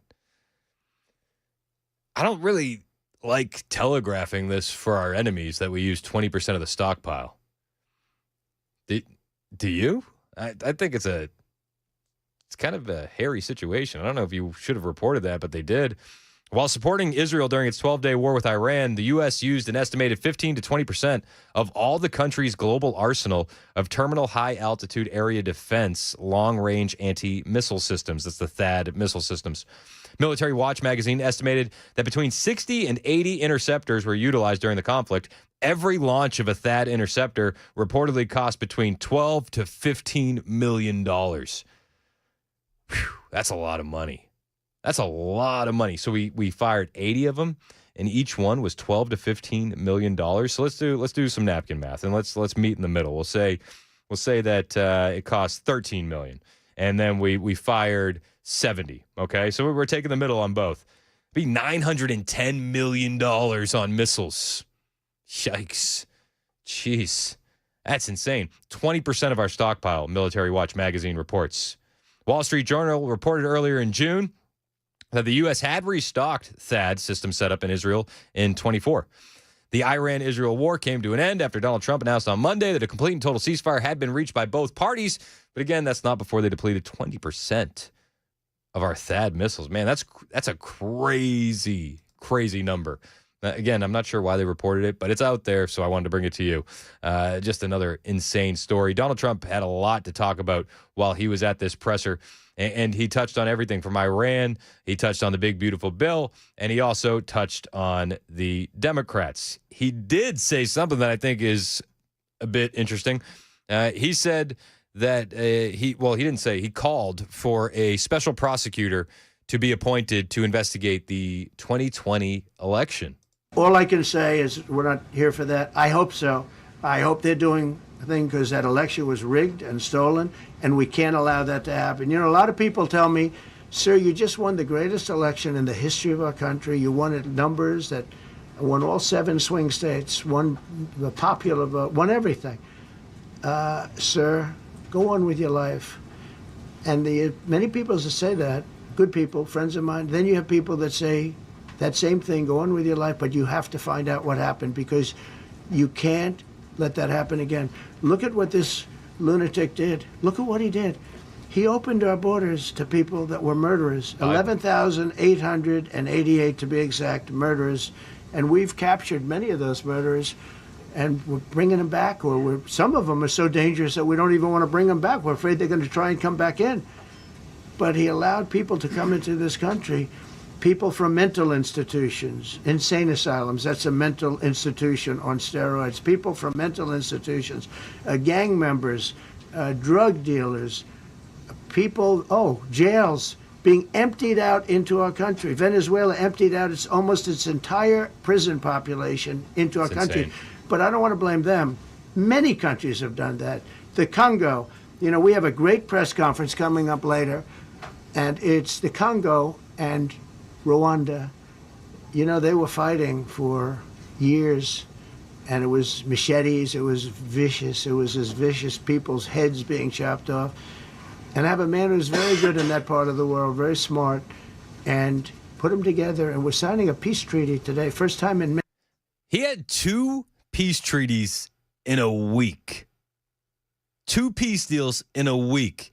Contrast that with what Biden did after rigging the 2020 election. Wide open borders, death and destruction. What happened in Afghanistan? I mean, we can go down the list. We are blessed to have Donald Trump as president of this country. And with the wins that we've mounted so far this week, I feel like it's going to be a good weekend for America. And I hope that you have a great weekend as well. We got a lot more to cover on the way. What's going on with immigration? Pam Bondi, she brought some numbers. Do you know how many Tren de Aragua members have been arrested in this country since the Trump administration took over? I'll tell you when we get back. 621 Super Talk 99.7 WTN.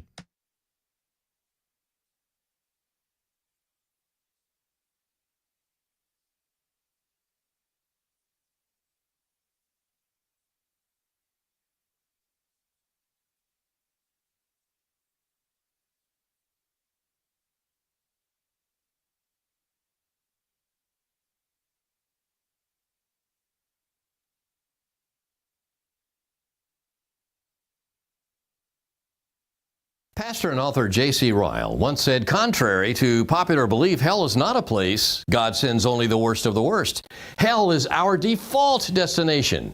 What that means is we need someone to save us, or we stand before God condemned to hell. But we cannot save ourselves. Only God can do that. Ephesians 2:8-9 says, for by grace you have been saved through faith, that not of yourselves, it is the gift of God, not as a result of works, so that no one may boast. Jesus Christ placed all believers' sins upon himself and died to pay for those sins. Why did he have to die, though? Because Scripture explicitly says the wages of sin is death. Wages means the same as payment, so payment for sin is death. There are no second chances to accept Christ and avoid hell after you die. So if you feel a prompting in your heart, it may be God drawing you. Scan the QR code to learn more.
Thank you, Ken Weaver. 626 on Super Talk 99.7 WTN. I'm Chris Hand, filling in for the one and only Matt Murphy, who should be back on Monday.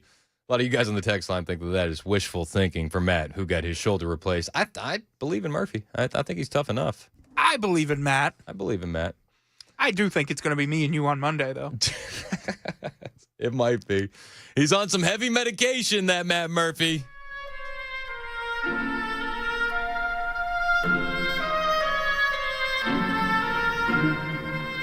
Y'all know that Law and Order has the most famous oboe solo in the world, right? And it's not even close. Go ahead.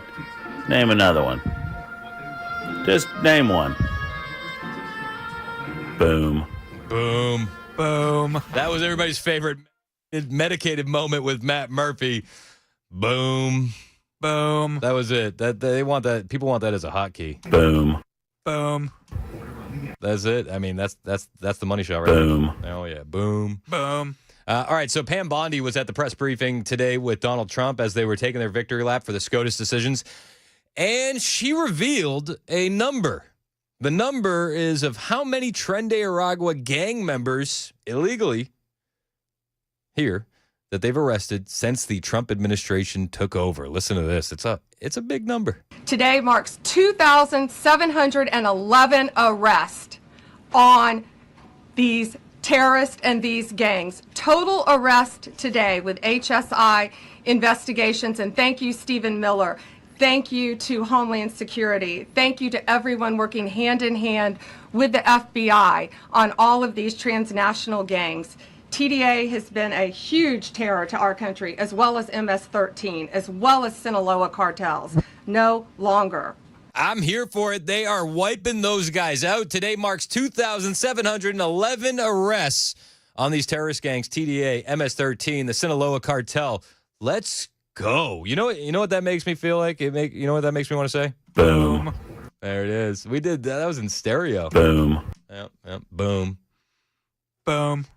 She said 2,711 arrests of these terrorists. Boom. That's it, man. I'm here for it. Hey, on the way, we got the lightning round coming up. It's gonna be a good one. I got some wild stories that we haven't been able to get to this week, and I have an update on Alligator Alcatraz. Another one? They're moving fast. Dude, they're moving so fast. Alligator Alcatraz actually has a date when they're going to start taking in illegal aliens. All right, I'm going to spoil it. They're going to start taking in illegal aliens on Tuesday. Oh, what? You're not going to want to wait for this update, but you got to wait for the update. It's coming right after the news with Ken Weaver, which starts right now on Super Talk 99.7 WTN.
6:37 on the Friday edition of the Matt Murphy Show. My name's Chris Hand, filling in for Matt this week. He may or may not be back on Monday. I feel like he's going to be back. Jackson, who's producing the show, doesn't have as much faith. I just, it's a short week next week. Kind of makes sense. Maybe take an extra day. All right, maybe. We'll see. This is really going to test the resolve of Matt Murphy. Can he tough it out? Does he have the grit, or does he need another day? Now that you've challenged him, he's definitely coming back. I know. If he needs the day, he can take the day. No worries. Hey, without further ado, I do this during my show every day. This is the last segment of my show when I host 9 to noon. I call it the lightning round. We run through. It's the lightning round with Chris Hand. So we run through the last stories of the day, ones that we didn't have time to get to. We take your last-minute hot takes at 615-737-9986. Any hot takes you got of any topic we talked about or didn't talk about. If you can get it done in 30 seconds or less, call up and get into the lightning round. There it is. First story in the lightning round. Alligator Alcatraz, baby. I'm more excited about Alligator Alcatraz than just about anything else going on in the country right now. And this morning on Fox and Friends, Governor DeSantis gave a tour of Alligator Alcatraz to Peter Ducey's daddy. So listen to the tour. Goes into intake and processing of illegals, you're seeing this put up. This is all 24 hours. 24 hours from now, you're going to see even more. And by Tuesday, this will be able to have intake of illegals. They're working 24 hours around the clock to build Alligator Alcatraz in Florida, in the Everglades, and it's going to be ready by Tuesday. There's going to be illegal aliens ringing in the 4th of July inside Alligator Alcatraz. God bless America. And you've thought of everything. Okay, so there are 4 gigantic tents. Let's come on over here, Governor. And people are thinking, okay, you're in the middle of the Everglades. It's hot. That would explain why you've got this bank of air conditioners here. Yeah, so, this is going to be, illegals will come in, they'll be processed. There'll be places for them to be housed.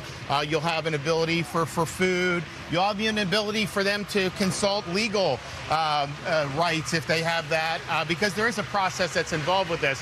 So this is really everything. This is going to be a self-contained little area. And then, of course, you also have stuff for the staff that work here. So we've got laundry facilities, we've got showers, we've got, obviously, there you see the shower and bath facilities. Yep. And he's just giving him this tour of this massive, sprawling facility that they're creating to house illegal aliens. And I know that you heard what I heard. Well, we'll have lawyers for the process. I know the liberals are going to be so happy about that. You got to get my due process in. There'll be processes. Don't worry. There'll be processing. There'll be lawyers for the processes. All the processes will be processed. Don't worry. Alligator Alcatraz. That's just story number 1 here in the lightning round. All right, got another one. This one's a little bit more fun. I almost used this for nincompoops in the news. I did, but, we didn't use it, so might as well do it in the lightning round. Did you see this yesterday? 64-year-old woman with a handgun sits in a lawn chair in the middle of a Texas interstate. Did not see this. You didn't see that? This would have been my nincompoop in the news. So this, somebody's Meemaw got herself a handgun in a lawn chair, and she shut down traffic on I-45 in Spring, Texas, Thursday. Listen, it's a little sad. She was suicidal, and that's heartbreaking, but the incident began with an accident involving the woman's vehicle and an 18-wheeler. After the accident, she exited her vehicle with the folding chair and the gun and sat down in the middle of the road. Fox 26 noted that her actions led to an hours-long standoff, which shut down traffic in all directions. Could you imagine being stuck on the highway for hours because Meemaw is having a tough day? That's crazy. The standoff ended peacefully. Shout out to the law enforcement officers involved for getting in there and helping her out. But just a crazy story. I saw the videos online. I was like, what the heck is this? My first thought obviously goes to climate activists because they block the highways. And then when I realized, no, it's just one person, I was like, maybe it's an illegal alien activist. No. Just an elderly woman with some mental health issues. And a gun. And a gun. And a gun and a lawn chair. She was ready. She was prepared. But luckily, police arrived on scene and they were able to end everything peacefully. Got another story for you in the lightning round. This one also comes out of Texas. And this is a cool story. And I'm pretty excited about it. We saw something similar happen in New Orleans, in Louisiana. And now we're seeing it in Texas. Texas Governor Greg Abbott has signed a bill mandating that the 10 Commandments be in the classroom. I'm a fan of this. Texas Governor Greg Abbott signed legislation last week that mandates the display of the 10 Commandments in all public school classrooms beginning in September. In the face of determined opposition from leftist activists, Governor Abbott signed Senate Bill 10 on June 21st. Texas is where the American dream lives. Today, I signed critical legislation that protects the safety of Texans and safeguards the individual freedoms that our great state was founded on. He posted a video to X and made note of his accomplishment here. This is Governor Greg Abbott. 2 decades ago, I argued at the United States Supreme Court to defend the 10 Commandments monument on the grounds of the Texas Capitol. Atheists had argued that the monument must be torn down. I said, not on my watch. On this day, 20 years ago, the Supreme Court agreed with me, and that monument still stands today. Based. This session, I signed a new law that requires the 10 Commandments to be displayed in school classrooms. That law should stand just like the 10 Commandments monument at the Texas Capitol. I will always defend the historical connection between the 10 Commandments and their influence on the history of Texas. May God bless you all, and may God forever bless our great state of Texas. We got to do this in Tennessee. Like, we gotta. We have a Republican supermajority. Can we make this happen?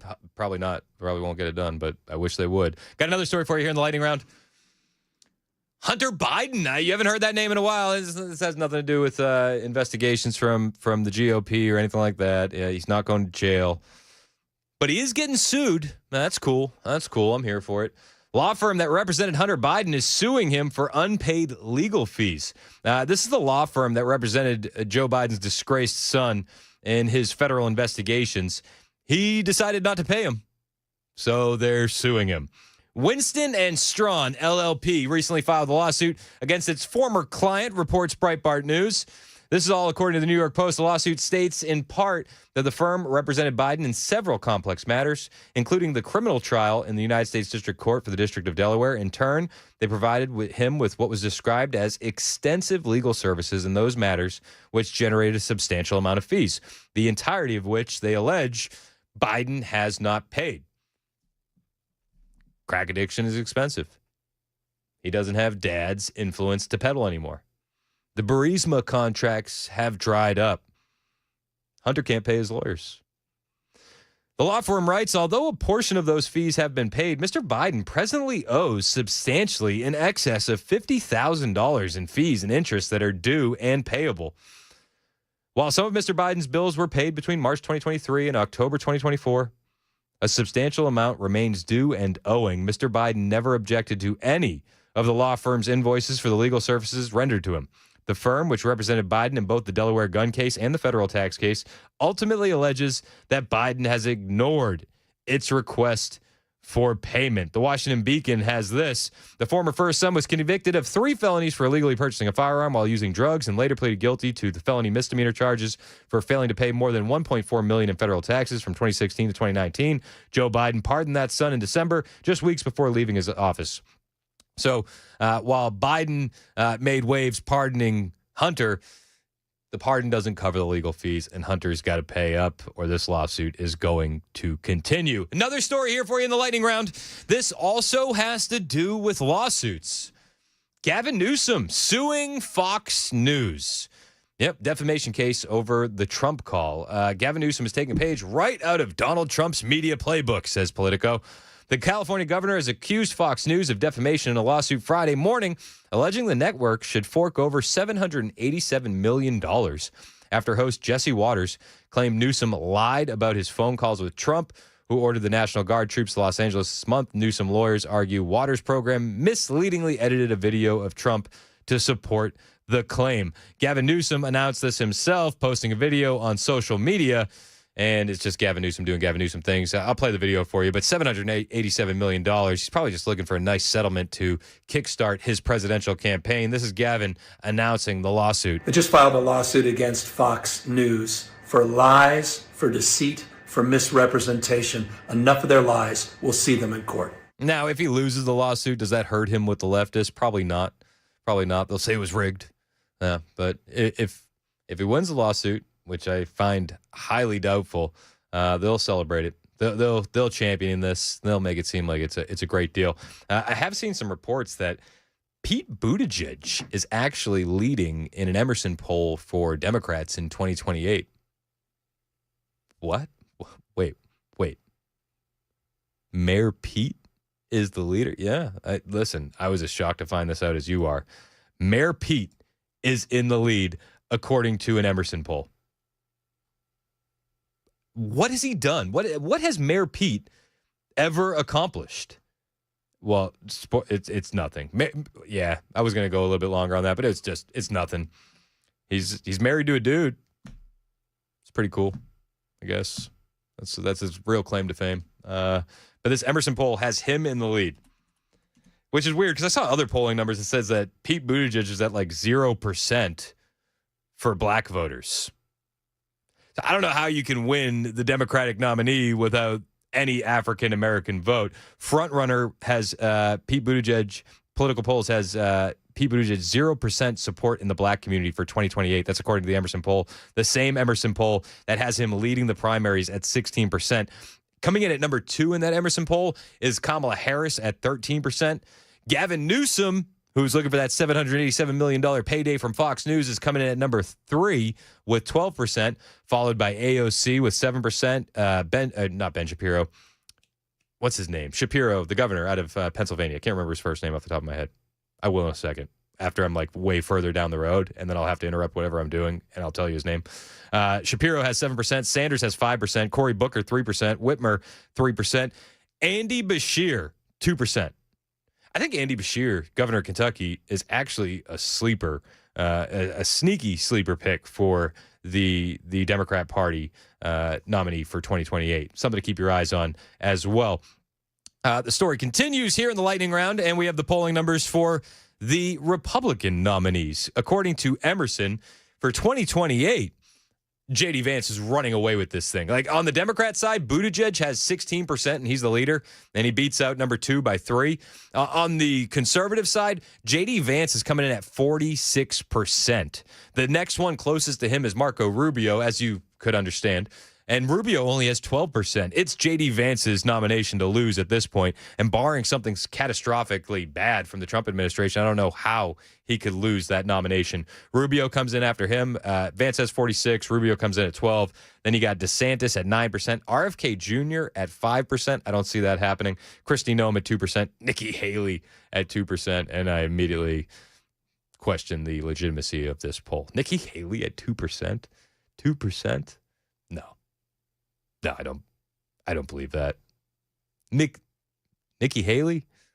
Well, Nikki Haley? No. Don't believe that. I'll believe that Alligator Alcatraz is going to take an extra week to finish before I believe Nikki Haley has 2%. And Alligator Alcatraz is going to be open Tuesday. Big hype. A lot more to cover on the way. Hang out with us. 651 Super Talk 99.7 WTN.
6:57 on Super Talk 99.7 WTN. Hey, how are you? Chris Hand in for Matt Murphy. I may or may not be joining you at this time on Monday. We'll see. We'll see what happens with Murphy over the weekend. Jackson doesn't have as much faith in Murphy as I do. I would classify Matt as questionable if we were doing this by a football injury. Questionable. Matt Murphy. Well, okay, so first of all, shout out to the Super Text line. I couldn't remember Josh Shapiro's first name. Governor Shapiro out of Pennsylvania. Josh Shapiro was the name. And then I had another Super Texter send me this image of the new ICE deputies out at Alligator Alcatraz. Have you seen this? Throw it up on the screen in case you're watching on the stream. It's just a bunch of alligators in ice hats.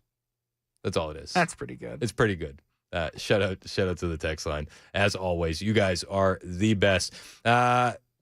Nashville Predators, they're off the clock now. They just made a draft pick. Yeah, just picked Brady Martin, a forward out of Ontario, Canada. Oh, I hear 5th overall. I hear Canadians are good at hockey. I have also heard that. At least he's not Finnish. I've heard that the Finnish aren't very tough. I believe the Preds' best player of all time was Finnish. Pecorine, goalie. Are you sure? Let me make sure, Was he but I'm Finnish? almost positive. I've heard Finnish people. The Finnish players are soft. That's at least what the Boston sports radio guys say. But I think Tampa Bay has a lot of the Finns. They say the Finns are soft. So we got somebody from Canada. He is Finnish, and they have a statue of him outside the stadium. Did he win a championship? No. All right. No Nashville professional sports team has won a championship. I know, dude. That's awful. That's awful. It's terrible. It's probably not going to happen anytime soon, is it?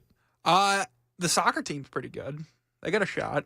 If the soccer team won a championship, would you actually celebrate that as Nashville winning a championship? Yes, I would care. You would care? Yes. Really? Yes. Do you think the city would, though? I think so. I think there would be a pretty large contingent, mainly because I think it would be like when the Preds went to the Stanley Cup in 2017, where like everyone just jumped on the bandwagon right there. Okay. I think it would have a similar effect. See, I feel like, but an NHL team holds so much more clout than a Major League Soccer team. We need a championship. So championship at all costs? At all costs. You'd take roller derby if you could get it. Sure. All right, perfect. Hey, as you head into the weekend, make sure that you disconnect as best you can. Spend some good time with the family, hang out, spend some time with the Lord, do all the things that you need to do, and we'll be back here for you on Monday, locked, loaded, and ready to get you into that 4th of July holiday. My name is Chris Hand. You can find me on Twitter, True Social, and Instagram at Chris Hand on Air. I've been filling in for Matt Murphy. Had a great time doing it. Might do it on Monday, might not. We'll talk soon, though. It's Super Talk 99.7 WTN.